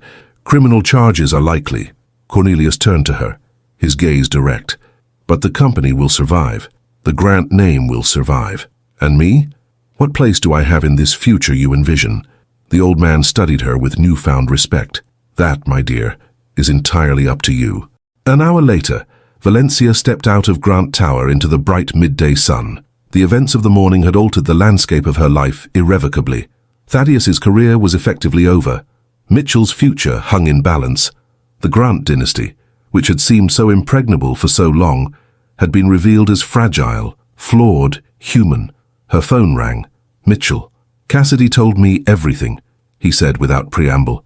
About the baby, about her arrangement with Thaddeus. Everything. And Valencia flagged down a taxi. I don't know what to think or feel. His voice was hollow with shock. I could be a father to a child conceived during a meaningless affair with my brother's mistress, while my wife was apparently conspiring with that same brother to steal from me. A bitter laugh escaped him. You can't make this stuff up. What will you do about Penelope? I confronted her after the meeting. She didn't deny it. Mitchell's voice hardened. She said it was just business, that Thaddeus offered her a better deal than being married to the eternal second-place Grant brother. Valencia winced at the cruelty. I'm sorry. Don't be. It's clarifying in a way. A pause. What about you? Where do you go from here? The taxi pulled up and Valencia gave the driver an address. Not the penthouse, but a brownstone in the West Village she'd purchased quietly 3 months ago under her maiden name. Forward, she said simply. Wherever that leads. After ending the call, Valencia leaned back against the seat, closing her eyes. For the first time in 15 years, she had no script to follow, no role to play, no expectations to fulfill. The sensation was terrifying and exhilarating in equal measure. The taxi pulled up to the brownstone, her brownstone, a modest building by Grant standards, but entirely hers. As she paid the driver and stepped onto the sidewalk, her phone buzzed with a text from an unknown number. We need to talk. I have information you'll want. Tonight, 8 p.m., the Carlisle, room 1506. Come alone. E. The initial could belong to several people in her orbit. Eleanor, Cornelius's secretary, Edward Blackwood of Blackwood Partners, even Elizabeth Grant, Thaddeus's college-aged cousin who worked summers at the company. Valencia hesitated, weighing the risks against her curiosity. After today's revelations, she was wary of further entanglements. Yet something about the message's tone suggested genuine urgency. Inside her new home, Valencia moved through sparse rooms not yet fully furnished. The emptiness felt appropriate, a blank canvas awaiting her imprint. In the small office overlooking a garden courtyard, she opened her laptop and began drafting a letter to Cornelius, declining the seat on the board he had quietly offered her during their private conversation. The Grant dynasty would continue its complex dance of power and betrayal without her. She had played her part in bringing Thaddeus to justice, but remaining entangled in Grant enterprises would only prolong her association with a past she was determined to leave behind. As evening approached, Valencia found herself drawn back to the mysterious text. Against her better judgment, she decided to meet this unknown E, one final loose end before closing the Grant chapter of her life permanently. She arrived at the Carlisle at precisely 8 p.m., taking the elevator to the 15th floor with measured steps. Room 1506 was at the end of a hushed corridor. Valencia knocked once, poised to retreat at the first sign of danger. The door opened to reveal Eleanor Grant, Cornelius's trusted secretary. The older woman's usually perfect composure was visibly frayed, her eyes darting nervously down the hallway. "Please, come in quickly," Eleanor urged. Valencia entered cautiously. The suite was elegant in the old-world style the Carlisle was famous for, but her attention was immediately drawn to the documents spread across the coffee table. "What is this about, Eleanor?" Valencia asked, remaining near the door. "Cornelius asked me to give you these." Eleanor gestured to the papers. "But not until after today's board meeting, no matter the outcome." Valencia moved closer, scanning the documents with growing astonishment. Transfer deeds, trust certificates, banking authorizations, all bearing Thaddeus's signature dating back 5 years. "I don't understand." Eleanor's expression softened with something like sympathy. "Cornelius has been planning for this day for years, ever since he first recognized what Thaddeus was becoming." Valencia picked up one of the documents, a transfer of ownership for a property in Provence, the vineyard she'd fallen in love with during their 10th anniversary trip. Thaddeus had dismissed her interest at the time, calling it a sentimental indulgence, yet here was proof he had purchased it secretly, transferring ownership to a trust in her name. "There's more," Eleanor said, handing her a sealed envelope bearing Cornelius's distinctive handwriting. Valencia opened it with unsteady fingers, reading the enclosed letter with mounting disbelief. "My dear Valencia," Cornelius had written, "by the time you read this, the necessary justice will have been served. Thaddeus has been given every opportunity to redeem himself, but some flaws run too deep for correction. I failed him as a father, perhaps, but I will not fail you as a father-in-law. You brought grace, intelligence, and integrity to our family, qualities my son never truly appreciated. The enclosed assets are not compensation for your suffering, but recognition of the woman you truly are beneath the role you were forced to play. They are yours without condition or obligation. Use them to become whoever you wish to be, free from the Grant name and its burdens." A second page detailed the full extent of the assets, properties, investment accounts, art collections, all transferred legally and irrevocably to Valencia over the past 5 years without her knowledge. The total value was staggering. "He knew," Valencia whispered, looking up at Eleanor. "All this time he knew what Thaddeus was doing. To the company. To me." Eleanor nodded, her expression grave. "Cornelius sees everything, always has. He hoped Thaddeus would change on his own, but he prepared for the possibility that he wouldn't." Valencia sank onto the sofa, mind reeling with the implications. She had spent months planning her counter-offensive against Thaddeus, believing herself alone in the fight. Yet Cornelius had been working silently alongside her, laying groundwork for her financial independence and security, regardless of the outcome. "There's one more thing." Eleanor handed her a final document, a letter of resignation from Cornelius effective immediately, naming Valencia as his proxy for all voting shares until the investigation concluded. "Why would he do this? He trusts your judgment, and he's tired." Eleanor's voice softened. "The events of today have taken a toll. He suffered a minor cardiac episode after the meeting. He's resting now, under doctor's supervision at home." Valencia felt a pang of genuine concern for the old man, who had shown her more consideration than his son ever had. Will he be all right? If he rests, yes. But Grant Enterprises needs steady leadership during this transition. Cornelius believes you're the only one with both the intelligence and integrity to provide it. The responsibility settled on Valencia's shoulders like a mantle, unexpected, heavy with obligation, yet somehow fitting. She had entered the Grant family as an ornament, evolved into a strategist, and now stood poised to become its steward during its darkest hour. "What about Thaddeus?" she asked. "And Mitchell? Penelope. Eleanor's expression hardened. Justice will take its course. The evidence has been provided to the appropriate authorities. What happens next is out of our hands. As Eleanor prepared to leave, Valencia found herself asking one final question. Did Cornelius know about Cassidy's baby? About Mitchell being the father?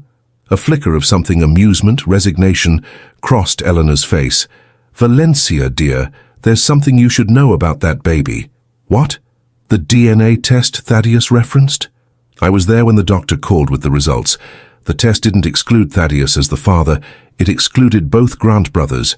Valencia stared at her. What are you saying? That Cassidy Monroe has been playing her own game all along, one perhaps more complex than any of us realized. Eleanor opened the door. The car is waiting downstairs to take you wherever you wish to go. Cornelius suggested you might want to visit the vineyard in Provence. He said you once mentioned it felt like home. After Eleanor departed, Valencia stood at the window overlooking Madison Avenue, the lights of the city glittering below like fallen stars. The world she had known that morning no longer existed. Thaddeus's downfall complete, Mitchell's illusions shattered, Cassidy's deceptions exposed, and Valencia herself transformed from victim to architect of a new future. Her phone buzzed with a text from James Sullivan. TG left the country on private jet to Cayman Islands. MG confronting CM about baby. PG emptying accounts. Need instructions. Valencia smiled, feeling a strange sense of clarity amid the chaos. She was no longer fighting for vengeance or even justice. She was fighting for something more fundamental, the right to define herself beyond the Grant legacy and its gilded cage. She texted back a single line, "Let them run.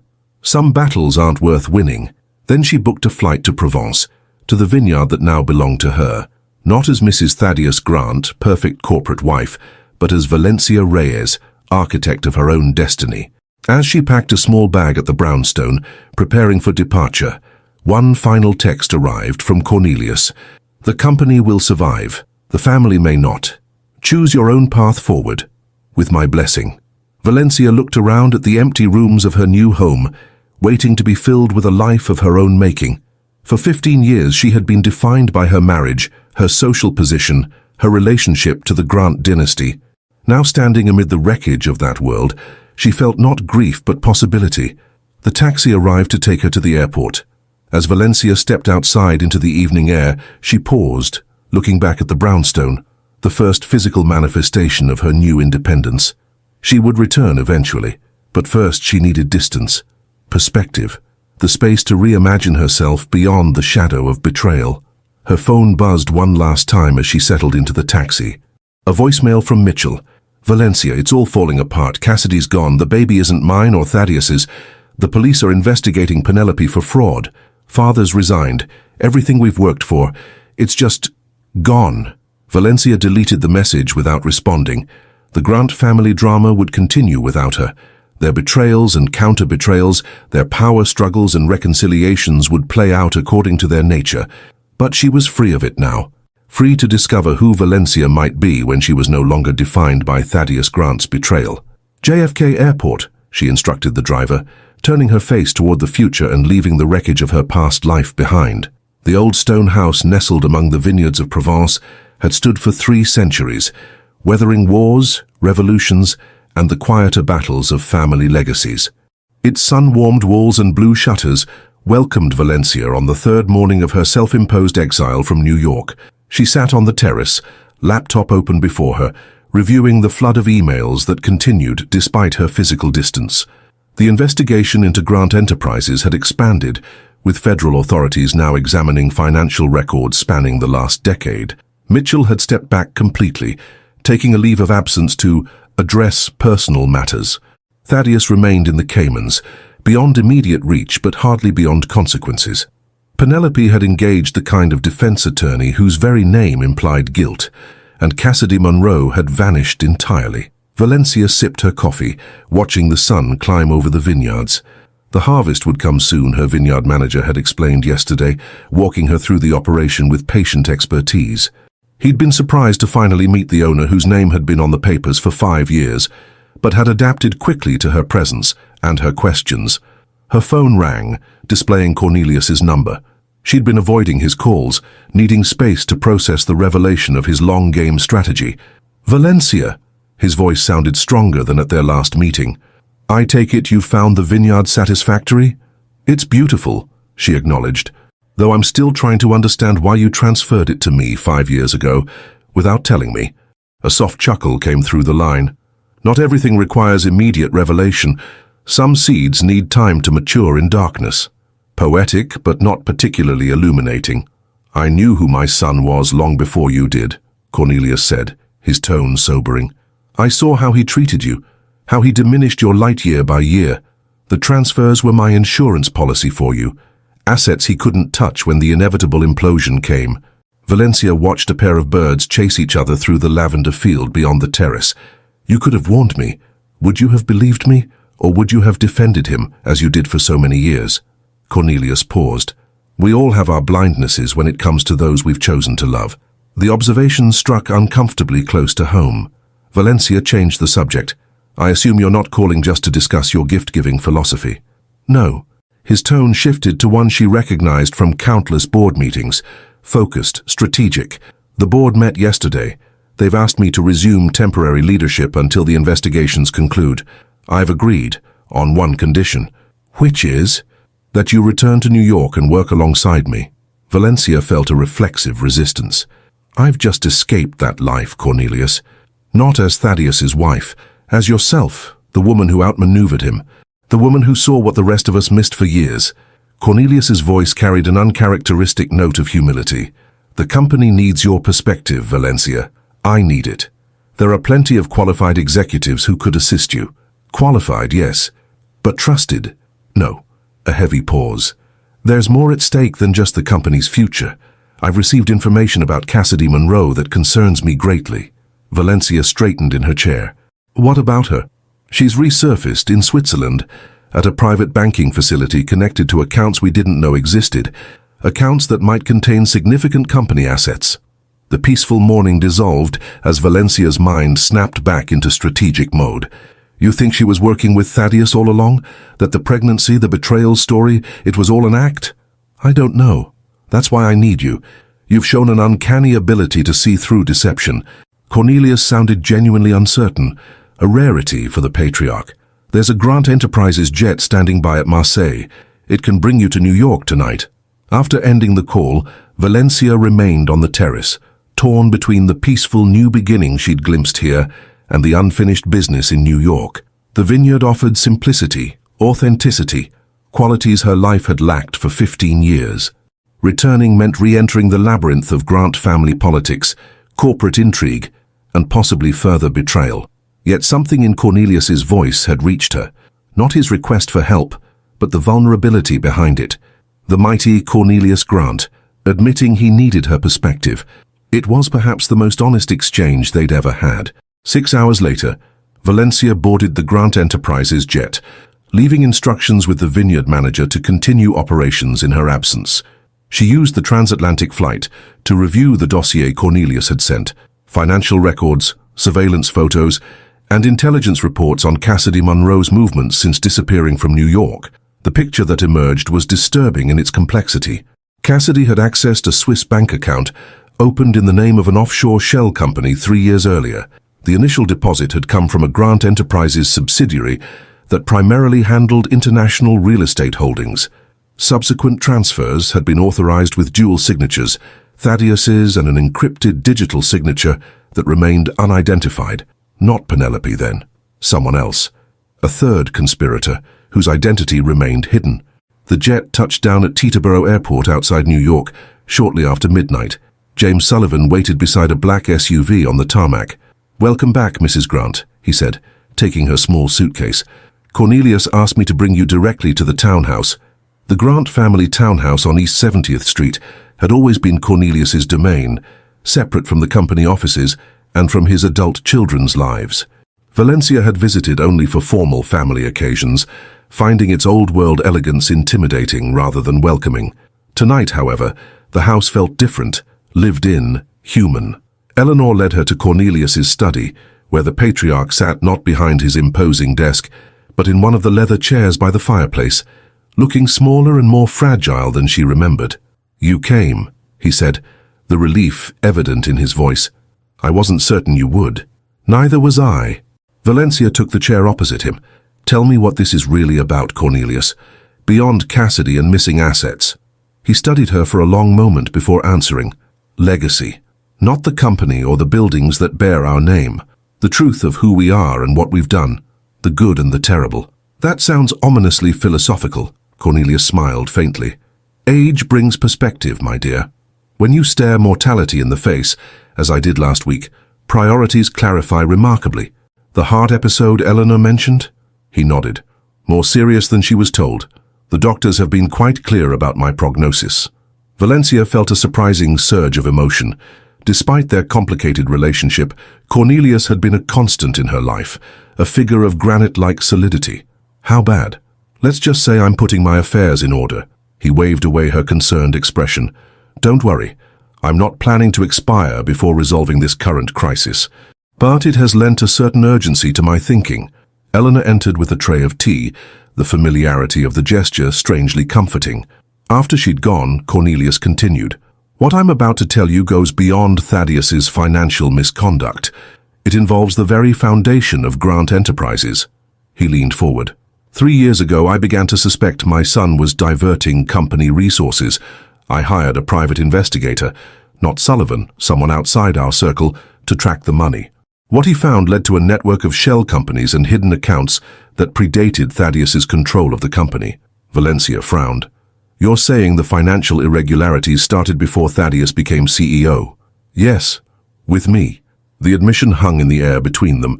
Valencia stared at her father-in-law, reassessing 15 years of interactions in light of this revelation. 30 years ago, Cornelius continued, during the real estate collapse of the early 90s, Grant Enterprises was on the verge of bankruptcy. To save it, I made certain compromises, accepted investments from sources I knew were not entirely legitimate, structured deals that skirted the edges of legality. Money laundering. Cornelius winced at the bluntness. A crude term, but not entirely inaccurate. The initial arrangements were meant to be temporary, a stopgap until the market recovered and legitimate financing could replace the questionable funds. But they weren't temporary. No, the relationships proved profitable, too profitable to abandon easily. He sighed heavily. When Thaddeus took over day-to-day operations 15 years ago, I briefed him on these arrangements. He was to manage them carefully while gradually unwinding our exposure. Instead, he expanded them. Valencia absorbed this, pieces clicking into place, and Cassidy discovered this history. We believe so. The account she accessed in Switzerland was one of the oldest in our shadow financial structure, one that even Thaddeus had been instructed never to touch. So she has leverage over both of you, proof of decades of financial crimes that could destroy Grant Enterprises completely. Cornelius nodded grimly. The investigators focusing on Thaddeus's recent activities have yet to connect these dots. If they do, the consequences would extend far beyond my son's disgrace. The company would face crippling fines, possible criminal prosecution. The Grant name would be irredeemably tainted. Valencia stood, needing to move as she processed these revelations. So all this talk of justice, of holding Thaddeus accountable, it was just for show. You never intended for a full investigation. I intended a controlled demolition, Cornelius corrected, sacrificing Thaddeus's position and some of his personal wealth to protect the larger enterprise. But Cassidy's actions threaten a much more comprehensive collapse. And you want me to help prevent that? Valencia's tone made it a statement, not a question. You're the only one who could approach her without raising immediate suspicion. You both share the experience of being underestimated by the Grant men. Cornelius's gaze was steady, unapologetic. And you've proven yourself remarkably adept at navigating treacherous waters. Valencia laughed without humor. So I've graduated from trophy wife to fixer. How flattering. No, to equal. Cornelius rose with effort, moving to his desk, where a folder waited. The ownership documents for Grant Enterprises have been restructured. 30% of the company now belongs to you outright. Not as Thaddeus's wife, not as my proxy, as Valencia Reyes in your own right. He handed her the folder containing transfer certificates, voting rights documentation, and board resolutions, all legally executed and notarized. Why? Valencia asked. genuinely bewildered by this move. "Why would you give away control of your life's work?" "Because I built something that became corrupt at its core. Because my son took that corruption and amplified it." Cornelius faced her squarely. "And because you're the only person connected to this family with the moral clarity and strategic mind to rebuild it properly." Valencia stared at him, searching for the hidden angle, the manipulative subtext she'd grown accustomed to in her years with the Grants. Instead, she found only tired honesty in his eyes. "What if I walk away? Sell the shares, take the money, and go back to my vineyard?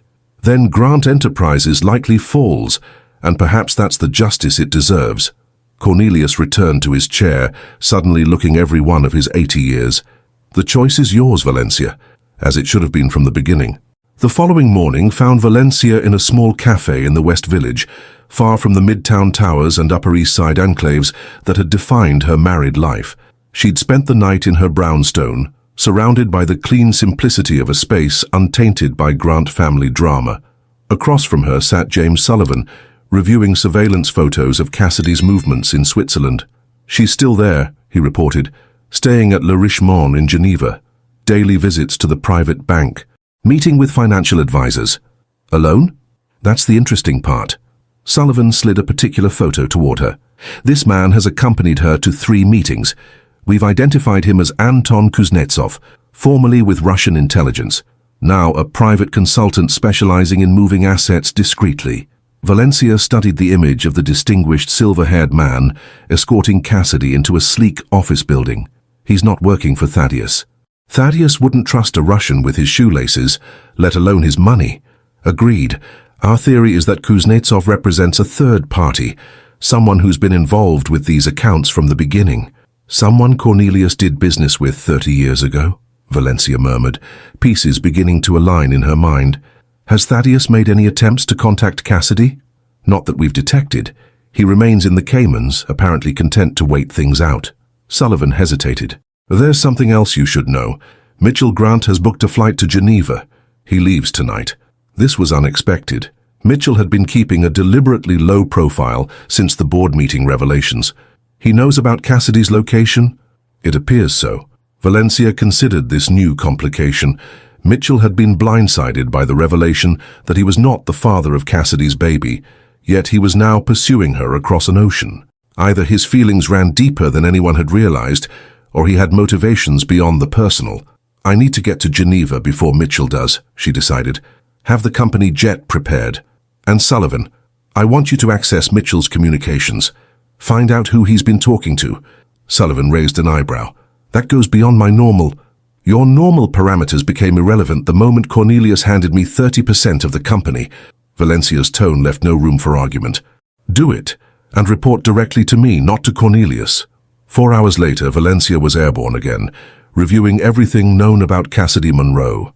The woman had presented herself as a victim of Thaddeus's manipulation, then as a conspirator seeking protection, then as a pawn caught between brothers.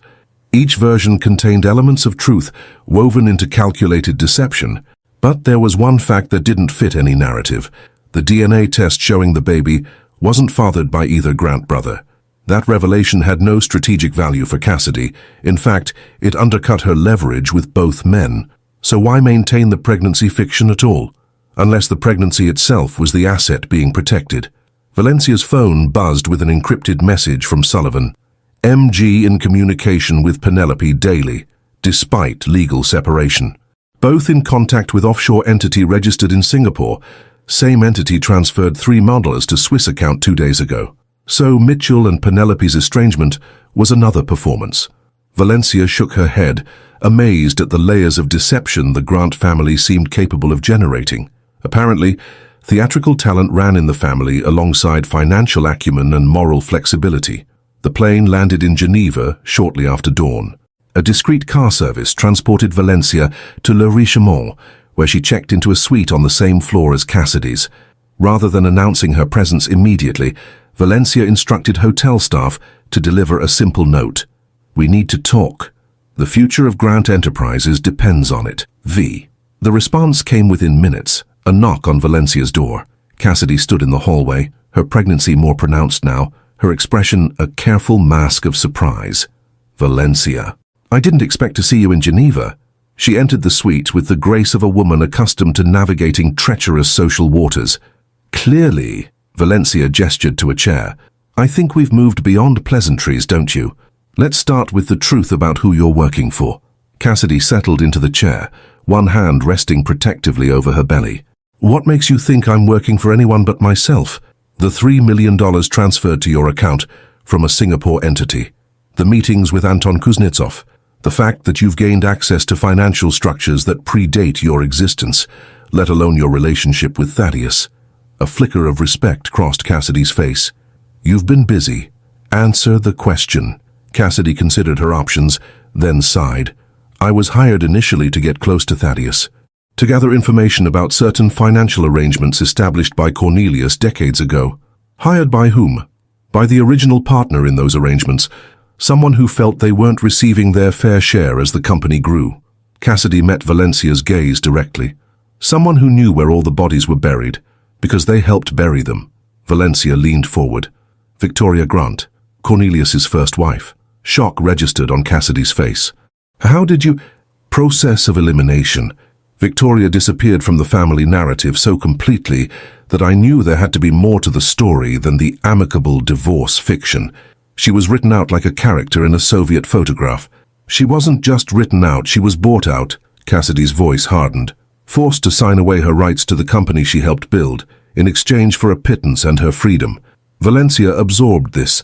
And the pregnancy? Another part of your performance. Cassidy's hand tightened reflexively over her stomach. The baby is real. The father is neither Thaddeus nor Mitchell. That much is true. Then who? Valencia stopped as understanding dawned. The baby is Victoria's grandchild. That's why you're protecting the pregnancy so fiercely. It's a grant by blood, if not by name. Cassidy nodded slowly. Victoria's son from her second marriage. He doesn't know I'm here, or what I'm doing. Victoria arranged everything. The pieces aligned with disturbing clarity.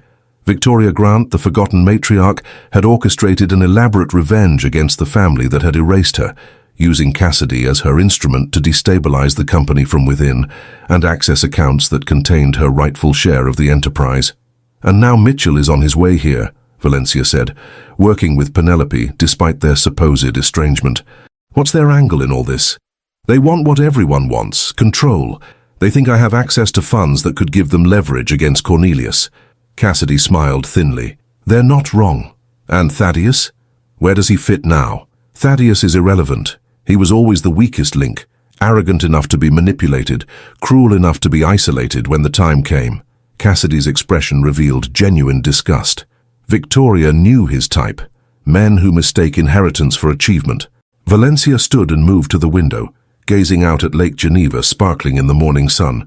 The view was postcard perfect, belying the tangled human drama unfolding within these elegant walls. What's your endgame, Cassidy? What does Victoria want? Recognition, restitution, her name restored to the company she helped build. Cassidy rose, her pregnancy making the movement slightly awkward. And protection for her grandchild's future. And if Grant Enterprises is destroyed in the process, if the investigations reveal decades of financial crimes. Cassidy's expression hardened. Victoria considers that an acceptable outcome. Cornelius destroyed her life once. Poetic justice if his life's work crumbles in return. A knock at the door interrupted them. Cassidy tensed, moving away from the window. Valencia checked the security peephole, then stepped back in surprise. It's Cornelius. That's impossible. He's in New York, Cassidy said, alarm evident in her voice. Valencia opened the door to find Cornelius Grant standing in the hallway, leaning on his cane, but looking remarkably energetic for a man his age who had supposedly been at death's door a week earlier. Hello, my dear, he said to Valencia. Then, looking past her to Cassidy, and Miss Monroe, how convenient to find you both together. He entered without waiting for an invitation, surveying the suite with the practiced eye of a man accustomed to assessing property values at a glance. Victoria always did prefer a lake view, he remarked casually. Some habits never change. Cassidy paled. How did you... Oh, please. Cornelius lowered himself into a chair with deliberate ease. Did you really think I wouldn't recognize my first wife's handiwork? Victoria always did favor elaborate schemes over direct confrontation. Valencia watched this exchange with growing realization. You knew all along, about Cassidy, about Victoria's involvement.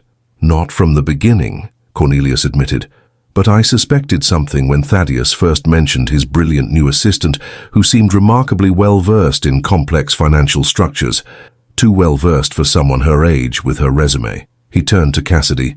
The pregnancy was a particularly inspired touch. Victoria's suggestion, I assume? She always did understand the power of a potential heir in family dynamics. Cassidy remained silent, her expression confirming his assumptions. What I don't understand, Valencia interjected, is why you played along. Why transfer control to me? Why the elaborate story about your health if you knew what was happening? Cornelius smiled, the genuine smile rarely seen in board meetings or family gatherings. Because sometimes the only way to end a game is to introduce a player no one anticipated. Someone who changes the rules entirely. Me, Valencia said, understanding dawning. You, Cornelius nodded. The one person connected to this mess who actually has a moral compass. The one person all parties underestimated. The room fell silent as both women processed this revelation.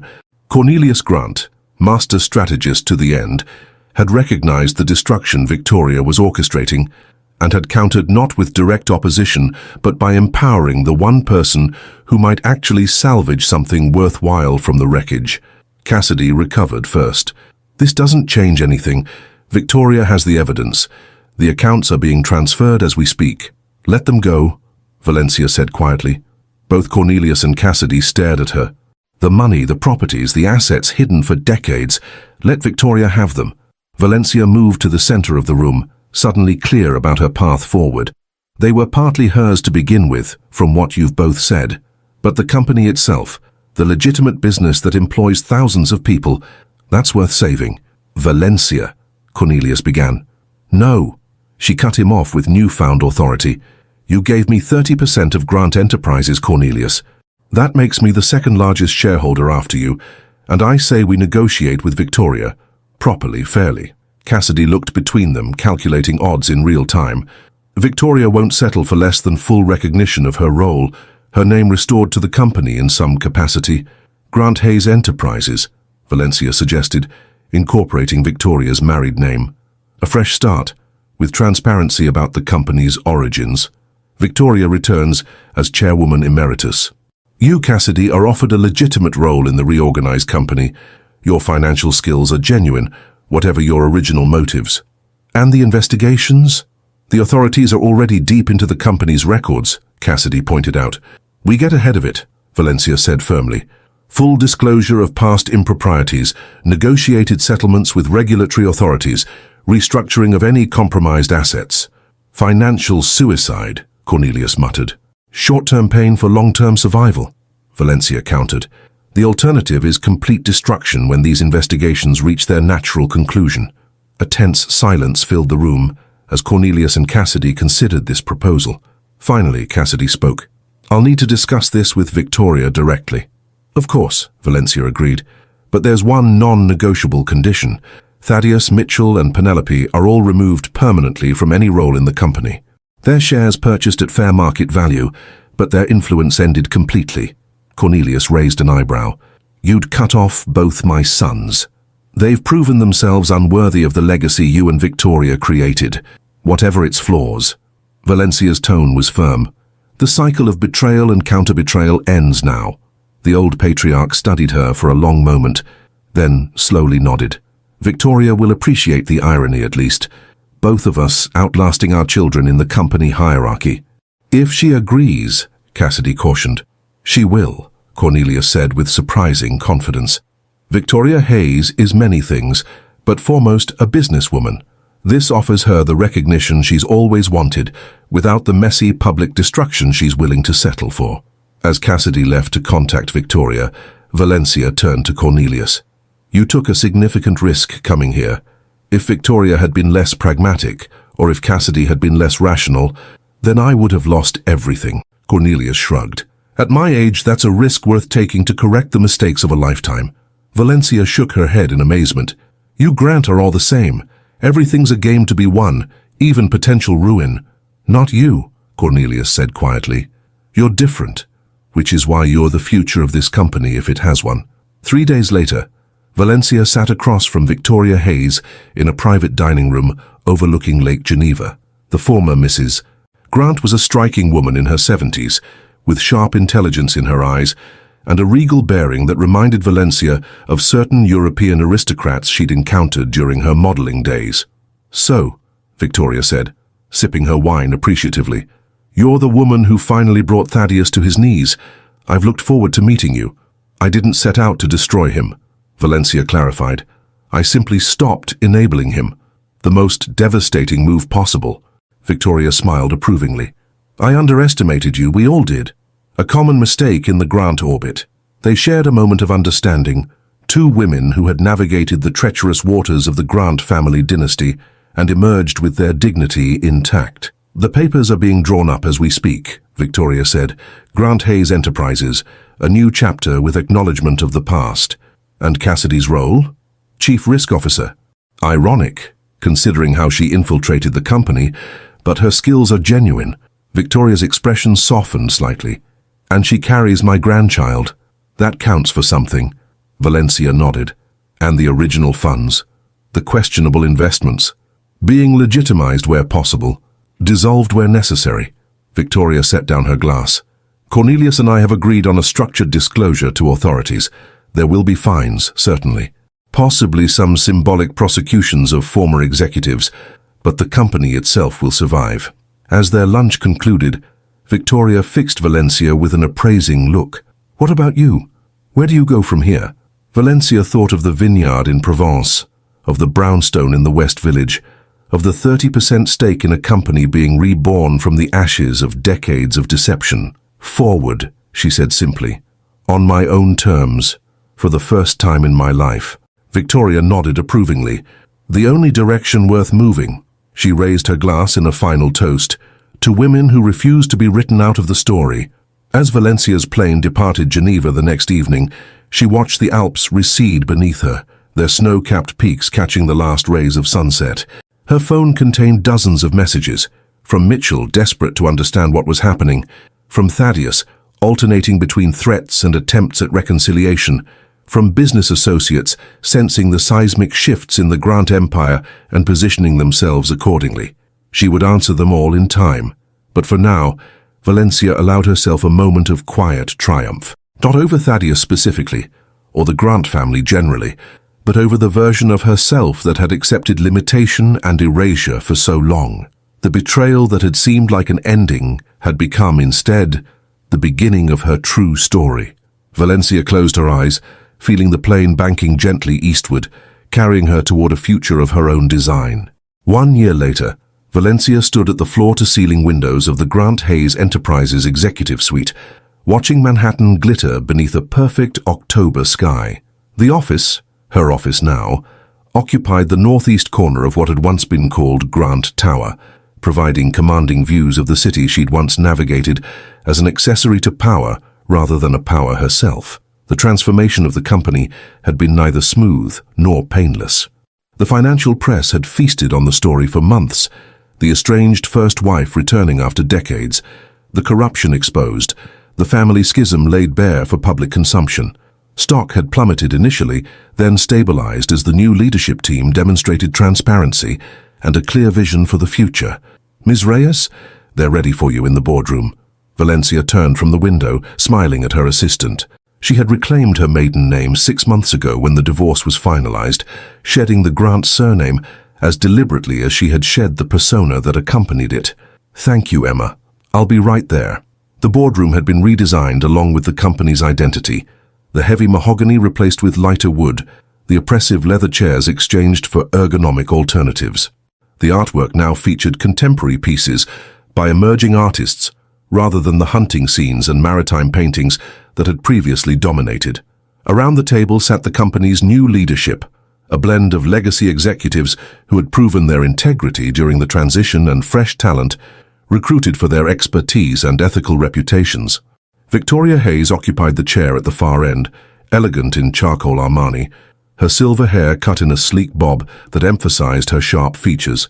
Between them sat Cassidy Monroe Hayes, now 6 months into her role as Chief Risk Officer and 7 months into motherhood. The baby, a boy named Julian after Victoria's late father, was being raised with the Hayes name, though his heritage as Cornelius's great-grandson was acknowledged privately within the family circle. "Before we begin," Valencia said, taking her place at the head of the table, "I'd like to congratulate everyone on today's closing. The Montreal acquisition represents exactly the kind of strategic growth this company needs: ethical, sustainable, and forward-looking." Nods of appreciation circulated around the table. The acquisition had been Valencia's initiative, moving the company's portfolio away from its traditional focus on luxury real estate toward mixed-use developments with affordable housing components, a direction that would have been unthinkable under Thaddeus's leadership. The meeting proceeded efficiently, each department head reporting on quarterly results, challenges, and opportunities. Valencia listened attentively, asking pointed questions that revealed her growing mastery of the business. The early skepticism about her qualifications had faded, as she demonstrated not only financial acumen, but a vision that resonated with employees and investors alike. When the formal agenda concluded, most of the executives departed, leaving Valencia alone with Victoria and Cassidy. "The Journal is running a feature next week," Cassidy reported, sliding a tablet across the table. "They're calling us the 3 women who reinvented a dynasty." The tone is surprisingly positive. Valencia scanned the article, noting the journalist's emphasis on the company's increased transparency and ethical reforms. "They're still fascinated by the drama more than the business transformation." "People love a good uprising," Victoria observed dryly, "especially when it's led by characters they previously underestimated." "Speaking of which," Cassidy said, her tone shifting to something more cautious, "there's been a development regarding Thaddeus." Valencia looked up from the tablet. "What now?" "He's returned to New York. His exile in the Caymans apparently lost its charm once the funds started running low." Cassidy pulled up an email on her device. "According to my sources, he's been meeting with potential investors, trying to raise capital for a new venture." "Let him try," Valencia said, returning to the article.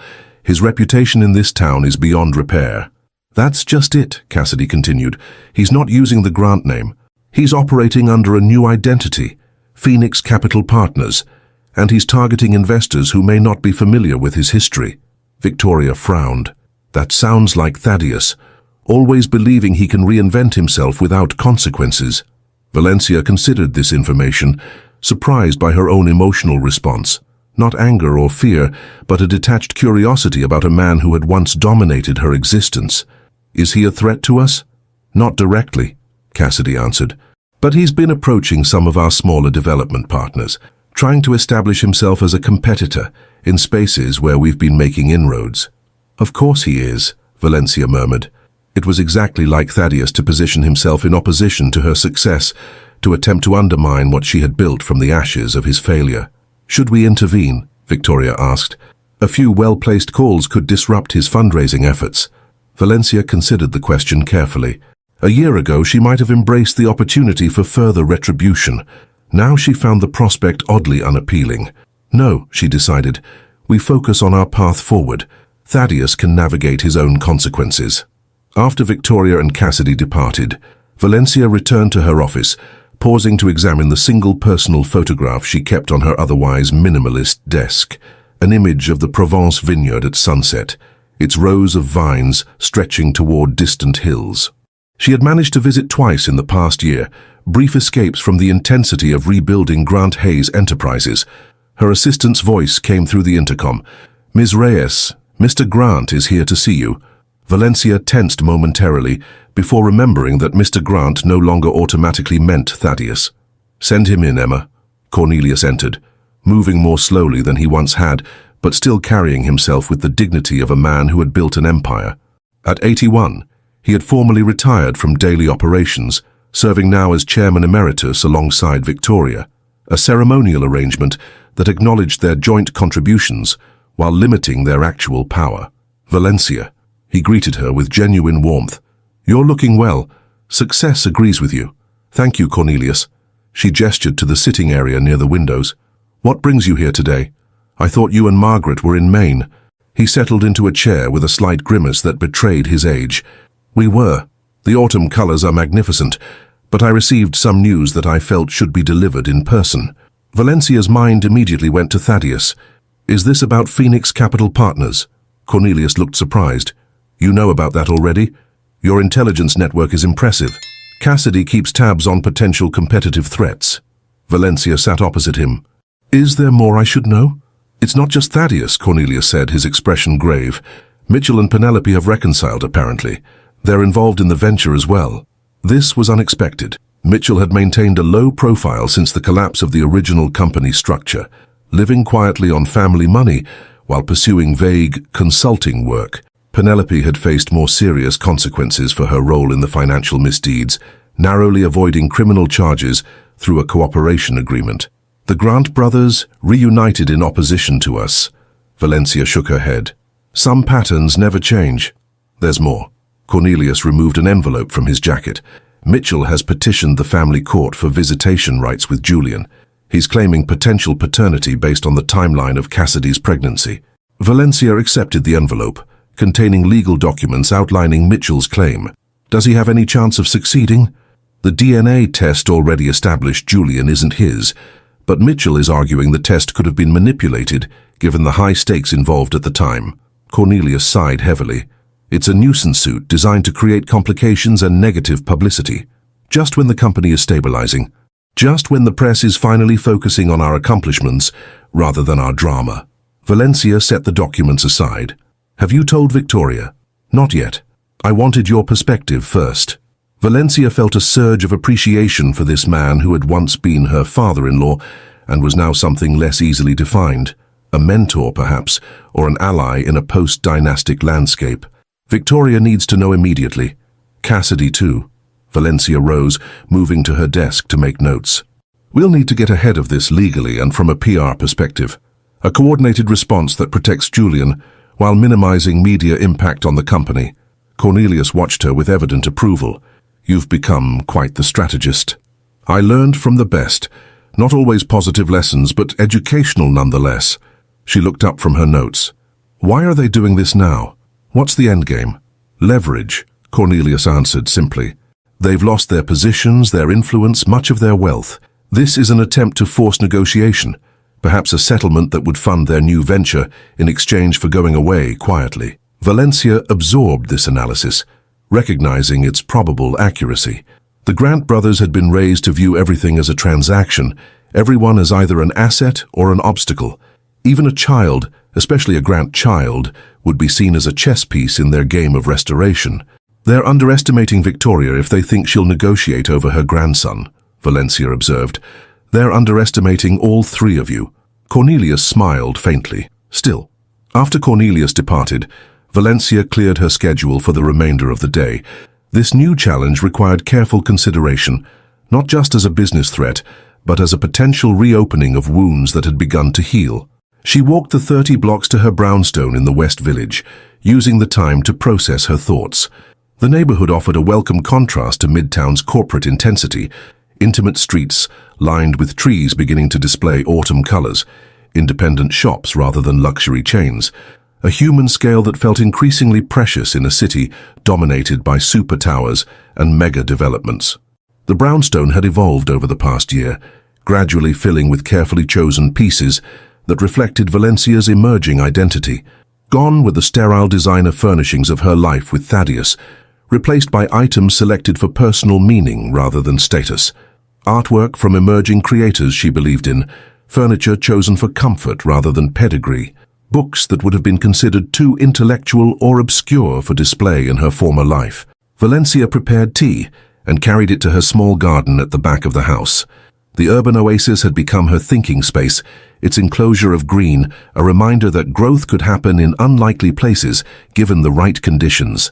Her phone rang. Victoria. Cornelius just left my apartment, Victoria said without preamble. Is it true? Mitchell is trying to claim rights to Julian? He's filed initial paperwork. Nothing formal yet. Valencia kept her voice calm, sensing Victoria's barely contained fury. It's a negotiating tactic, nothing more. Negotiating what? My grandson isn't for sale. Victoria's voice carried the steel that had made her a formidable businesswoman even before her recent return to prominence. I won't allow Julian to become a pawn in their grubby attempt at resurrection. Neither will I, Valencia assured her. But we need to be strategic about our response. A long pause followed before Victoria spoke again, her voice controlled once more. "You're right, of course. Cassidy is distraught, as you can imagine. I'll come to you. We'll develop a plan together, all three of us." After ending the call, Valencia remained in the garden, watching the interplay of sunlight and shadow among the leaves. The reappearance of Thaddeus and Mitchell in their lives was unwelcome but perhaps inevitable. The Grant brothers had been raised to believe in their inherent right to power, position and prosperity. Acceptance of loss was not in their psychological vocabulary. Her doorbell rang, unexpected, as she rarely received unannounced visitors. Valencia checked the security camera, shocked to see Mitchell Grant on her doorstep. She considered ignoring him, but curiosity prevailed. Opening the door, she found Mitchell looking less polished than in his corporate days, his hair slightly longer, his clothing more casual, though still expensive. "Valencia," he offered a tentative smile. "Thank you for seeing me. I wasn't sure you would." "I'm not sure I should," she replied, not inviting him in, "especially given the legal action you've initiated." Mitchell's expression faltered. "That's why I'm here, to explain myself, not as adversaries through lawyers, but directly, person to person." Valencia hesitated, then stepped back, allowing him to enter. She led him to the living room, deliberately choosing a chair that would require him to sit on the sofa at a right angle, a subtle positioning of power she had learned from observing Cornelius over the years. "5 minutes," she said. "Then I have an appointment." Mitchell glanced around the room, noting the changes from the aesthetic she had maintained as Thaddeus's wife. "You've created a beautiful home. It feels like you. It is me, the real me." Valencia folded her hands in her lap. "Your 5 minutes are running, Mitchell." He sighed, leaning forward. "I know how this looks. The timing, the coordination with Thaddeus's new venture, but it's not what you think. Enlighten me then. Julian could be my son, Valencia. Whatever DNA test was conducted during that chaotic period, it was handled by people with agendas. Everyone had motives for certain outcomes." Mitchell's eyes held genuine emotion. "I just want to know the truth. If there's any possibility he's mine, I deserve a relationship with him." Valencia studied him, searching for the manipulation beneath the sincerity. "And your reconciliation with Penelope? Your involvement with Phoenix Capital? Those are just coincidences?" Mitchell had the grace to look uncomfortable. "Life is complicated. Penelope and I have history. As for the business venture, I need income, Valencia. Thaddeus had an opportunity, so it is coordinated. Not in the way you think." Mitchell ran a hand through his hair, a gesture reminiscent of the more authentic person he had once been. "Thaddeus approached me after his funds started running low. Penelope saw it as a chance for us to rebuild something together. The timing with Julian, it was a separate realization." Valencia's skepticism must have shown on her face, because Mitchell continued with increasing urgency. "I've thought about him every day since I learned of the pregnancy. Wondering, questioning. The timeline aligns with when Cassidy and I were involved." He met her gaze directly. "I just want a definitive answer, a fair test with transparent procedures. And if the answer is no, if Julian isn't your son, then I'll accept that and step away." Mitchell's voice carried conviction. "This isn't about leverage or money, Valencia. It's about the possibility of fatherhood." The sincerity in his expression gave Valencia pause. Of the two Grant brothers, Mitchell had always been the more human, the more capable of genuine connection. His betrayal during the company's implosion had been disappointing precisely because she had expected better from him. "A new DNA test," she said finally, "conducted by an independent lab chosen by mutual agreement, with results legally binding on all parties." Relief washed over Mitchell's features. "That's all I'm asking for." "With one condition," Valencia continued. "You withdraw from Phoenix Capital Partners immediately and completely. No involvement, direct or indirect, with any venture, including Thaddeus." Mitchell's relief faltered. "Valencia, that's my financial lifeline right now. Choose, Mitchell. A potential relationship with a child who might be yours, or a business partnership with a brother who has betrayed everyone who ever trusted him." Valencia rose, indicating the conversation was concluding. "You can't have both." After Mitchell departed, Valencia called Victoria to brief her on the unexpected visit. The older woman listened without interruption, then said simply, "He's always been the more sentimental one, which makes him both more dangerous and more malleable." You think he's sincere about Julian? I think he believes he's sincere, Victoria replied. The human heart is masterful at self-deception, especially when aligned with self-interest.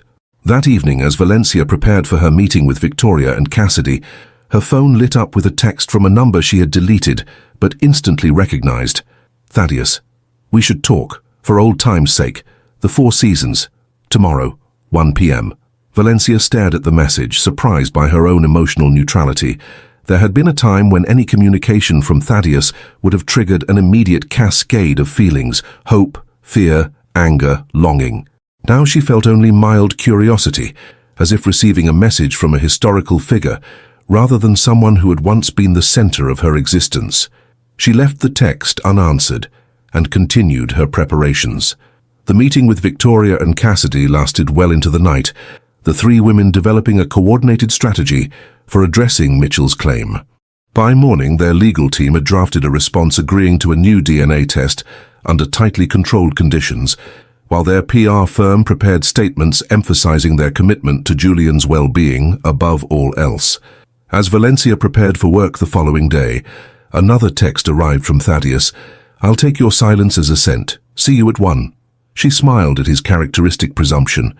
The old Thaddeus, always assuming that a lack of resistance constituted agreement, always interpreting the world in ways that aligned with his desires. By noon, Valencia had completed her morning meetings and cleared time in her schedule, not for Thaddeus, but for herself. She walked to Central Park, finding a quiet bench overlooking the lake. The October day was perfect, crisp autumn air carrying just enough warmth from the sun to be comfortable. At precisely 1 p.m., as Thaddeus would be arriving at the Four Seasons expecting to find her waiting, Valencia called Victoria. Mitchell's made his choice, she reported. He's withdrawn from Phoenix Capital and signed the agreement for the DNA testing protocol. Interesting, Victoria mused. Perhaps there's more humanity in him than I gave him credit for. Or better math skills, Valencia suggested. The potential of a relationship with his child, if Julian is his, versus a dubious business venture with Thaddeus, not a difficult calculation. Speaking of Thaddeus, my sources tell me he's sitting alone at the Four Seasons looking increasingly irate. Something to do with you? Valencia laughed softly. He invited himself to lunch with me. I declined to respond, which he naturally interpreted as acceptance. Some men never learn. Victoria's tone carried both amusement and understanding. You've come a long way from the woman who organized her life around his expectations. After ending the call, Valencia remained in the park, savoring the simple pleasure of choice. To be here rather than there, to prioritize her peace over someone else's agenda, to define the terms of her own engagement with the world. Her phone buzzed again. Thaddeus, predictably, "Where are you? I've been waiting 30 minutes. Valencia typed a response for the first time. I'm exactly where I choose to be. Goodbye, Thaddeus. She blocked his number immediately afterward, a small act of closure that felt significant in its finality. 3 weeks later, Valencia stood in the conference room at Grant Hayes Enterprises, watching the Manhattan skyline fade into evening darkness. The DNA results had arrived that morning, conclusively establishing that Julian was not Mitchell's child. True to his word, Mitchell had signed legal documents relinquishing any claim and issued a public statement wishing Julian and his mother well.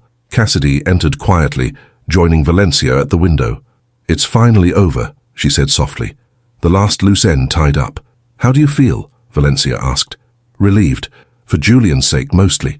Cassidy's expression was thoughtful. Mitchell seemed genuinely disappointed by the results. Perhaps he was.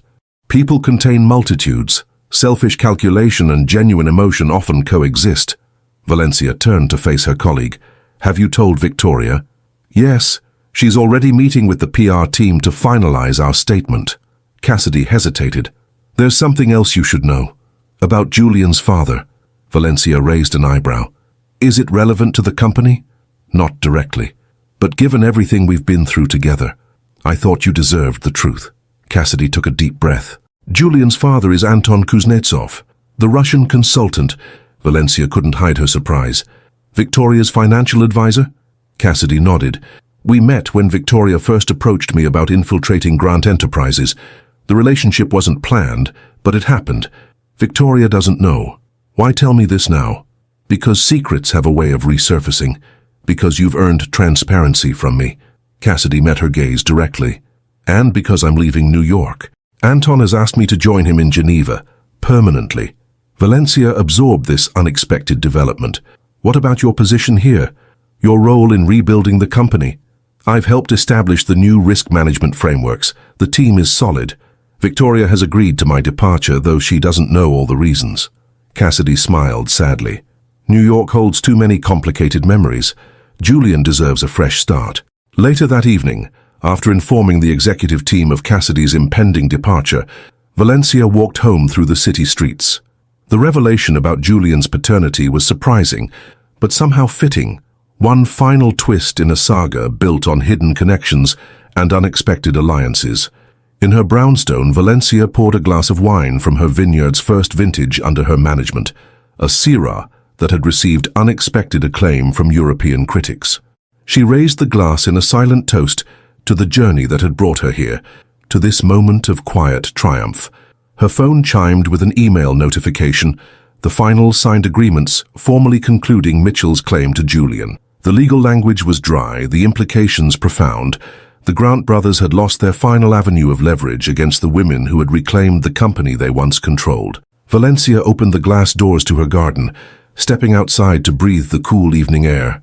Above, between Manhattan's towering buildings, a few stars managed to break through the city's light pollution, distant, constant, enduring beyond human drama.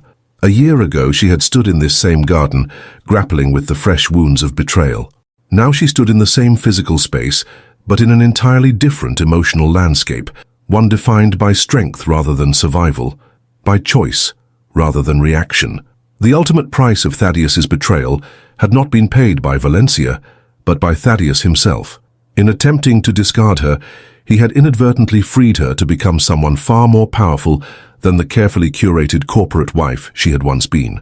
Valencia raised her glass to the night sky, a private celebration of her unexpected rebirth from the ashes of a life that had never truly been hers. Tomorrow would bring new challenges, a company continuing its transformation, a marketplace still skeptical of its evolution, former adversaries still capable of causing disruption. But tonight, in this moment of quiet reflection, Valencia Reyes allowed herself to acknowledge the distance traveled and the strength discovered along the way. She had entered the Grant family as an accessory and emerged as an architect of its future, not because of the Grant name, but despite it, not through inheritance or marriage, but through resilience, intelligence, and the courage to redefine herself when everything familiar had been stripped away. In the garden's silence, with Manhattan glittering around her like stars fallen to earth, Valencia felt the final pieces of her former self slipping away, not with pain, but with gratitude, for the woman who had emerged from that chrysalis of betrayal, stronger and more authentic than she had ever been allowed to be before. The price had been high, but the reward, her true self, finally unleashed, had proven immeasurably greater. 5 years later, Valencia stood on the terrace of her Provence vineyard, watching the golden light of late afternoon transform rows of vines into ribbons of emerald and amber. The harvest had concluded the previous week, the most successful yet under her stewardship, and the first fermentations were already promising exceptional quality. "Ms. Reyes," her assistant called from the doorway, "your 3 o'clock virtual board meeting begins in 10 minutes. "Thank you, Claire. I'll be right in." Valencia lingered a moment longer, inhaling the complex perfume of earth, fruit, and autumn air. These stolen moments had become precious as her life balanced between two worlds, the vineyard that nourished her soul and the corporation that channeled her intellect and ambition. In the estate's modernized office, Valencia settled before the large screen where faces from New York would soon appear. The room blended old and new, stone walls and exposed beams coexisting with state-of-the-art technology, much like Valencia herself had integrated her past and present into something entirely her own. The screen illuminated, revealing the Grant Hayes Enterprises boardroom. Victoria Hayes, now in her 80s but still formidable, occupied the chair at the head of the table. Around her sat the executive team that had successfully guided the company through its transformation from family dynasty to modern corporate entity, with ethical governance at its core. "Valencia," Victoria greeted her with genuine warmth. "How's the harvest?" "Exceptional. The winemaker is predicting our best vintage yet." Valencia smiled.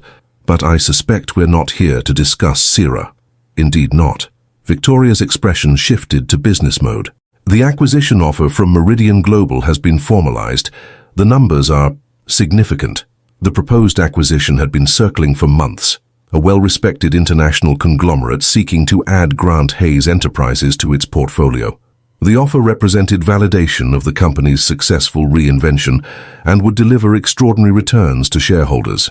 The board is divided, reported Harrison Chen, who had succeeded Valencia as CEO when she scaled back to vice chair 2 years earlier. The financial case is compelling, but concerns about corporate culture and legacy remain. We've built something remarkable from the ashes, added Sophia Williams, chief counsel.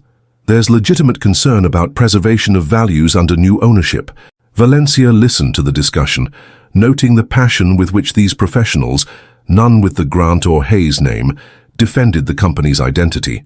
What had once been merely a business had become something approaching a mission, its transformation from scandal-plagued family enterprise to ethical corporate citizen, giving it purpose beyond profit. "What's your position, Victoria?"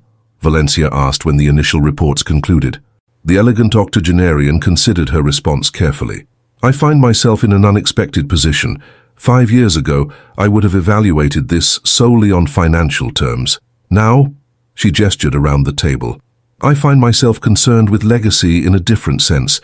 Not family name, but values, principles." Valencia nodded, understanding completely. "And what would Julian say?" At the mention of her great-grandson, Victoria's expression softened. The boy, now 6, spent summers with his great-grandmother in New York, and the school year with Cassidy and Anton in Geneva, an arrangement that had proven surprisingly beneficial for all involved. Julian asked if the people who want to buy us are good people. Exactly the right question, wouldn't you say? Victoria's eyes twinkled.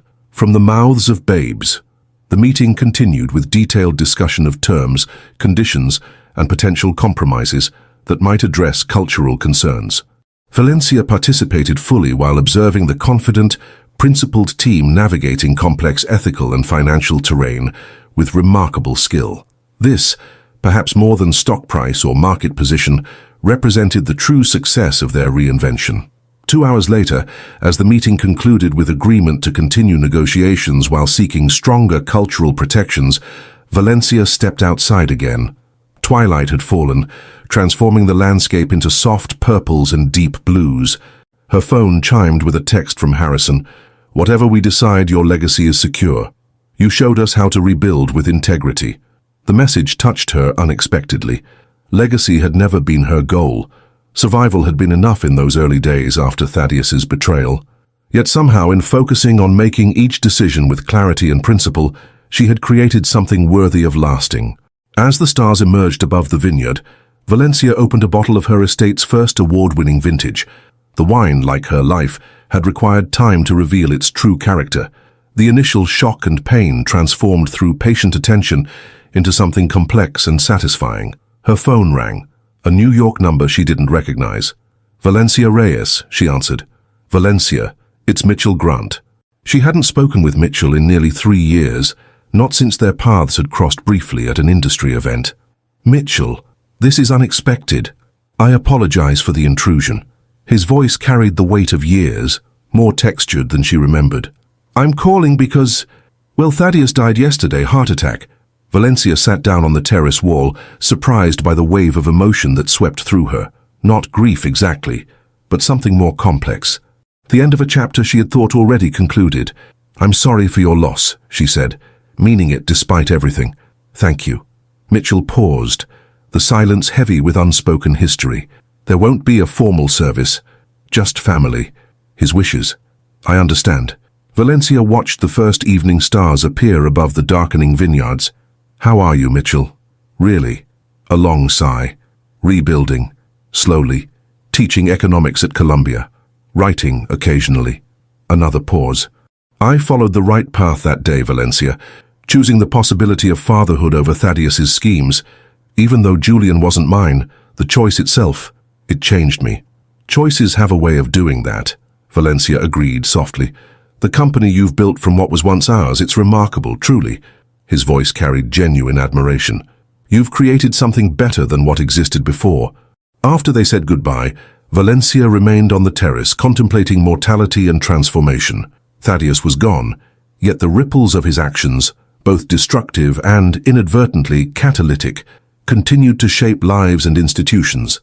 She thought of the frightened, shattered woman she had been on the night of that fateful dinner party, the corporate wife whose identity had been entirely subsumed by her husband's.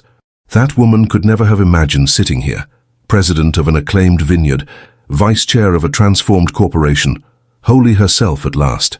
The vineyard stretched before her in the darkness, its ordered rows invisible now but present, the fruit of years of careful tending, reaching culmination in bottles that would carry her name, her true name, to appreciative recipients around the world. Her phone chimed with another message, a photo from Victoria showing Julian proudly displaying a business plan he'd created for a lemonade stand. "Entrepreneurship runs in the family," Victoria had written. "The good kind." Valencia smiled at the image of the dark-haired boy who would grow up understanding power differently than the Grant brothers ever had, as responsibility rather than entitlement, as stewardship rather than ownership. In the distance, the lights of the village twinkled like earthbound stars. Valencia had become part of this community over the years, not as an outsider or visitor, but as a contributor to its ongoing story. The locals had initially viewed her with friendly suspicion, another wealthy foreigner buying a piece of Provençal heritage. Now they greeted her with genuine warmth at the weekly market, included her in village celebrations, sought her input on local issues. Belonging, she had discovered, wasn't about fitting perfectly into an existing structure. It was about authentic connection, mutual respect, chosen commitment. Valencia lifted her glass to the night sky, offering a silent toast to unexpected journeys and hidden strengths, to betrayals that, while painful, sometimes freed you from gilded cages you hadn't recognized as prisons, to the revelation that what initially seems like an ending can become, with courage and perseverance, the most meaningful beginning. The stars glittered in response, indifferent to human drama, yet somehow comforting in their constancy. They had witnessed countless stories of destruction and renewal, bearing silent witness to the remarkable capacity of the human spirit to transform pain into purpose. Valencia Reyes, once defined by another's name and another's expectations, took a deep breath of the Provençal night air and smiled. The true price of betrayal had been high, but the reward, becoming fully herself at last, had proven immeasurably greater. She turned toward the warmly lit stone house, her house on her terms, and stepped into the future she had built from the broken pieces of a life that had never truly been her own. If this story touched your heart and you want to keep following inspiring and moving stories, be sure to check out our upcoming videos. Subscribe to our channel and turn on notifications to stay updated on new content that can brighten your journey and provide valuable insights. Join us and keep exploring stories that truly matter. I'm sure the next video that pops up on your screen will touch you as well, so click on it now and we'll see you there.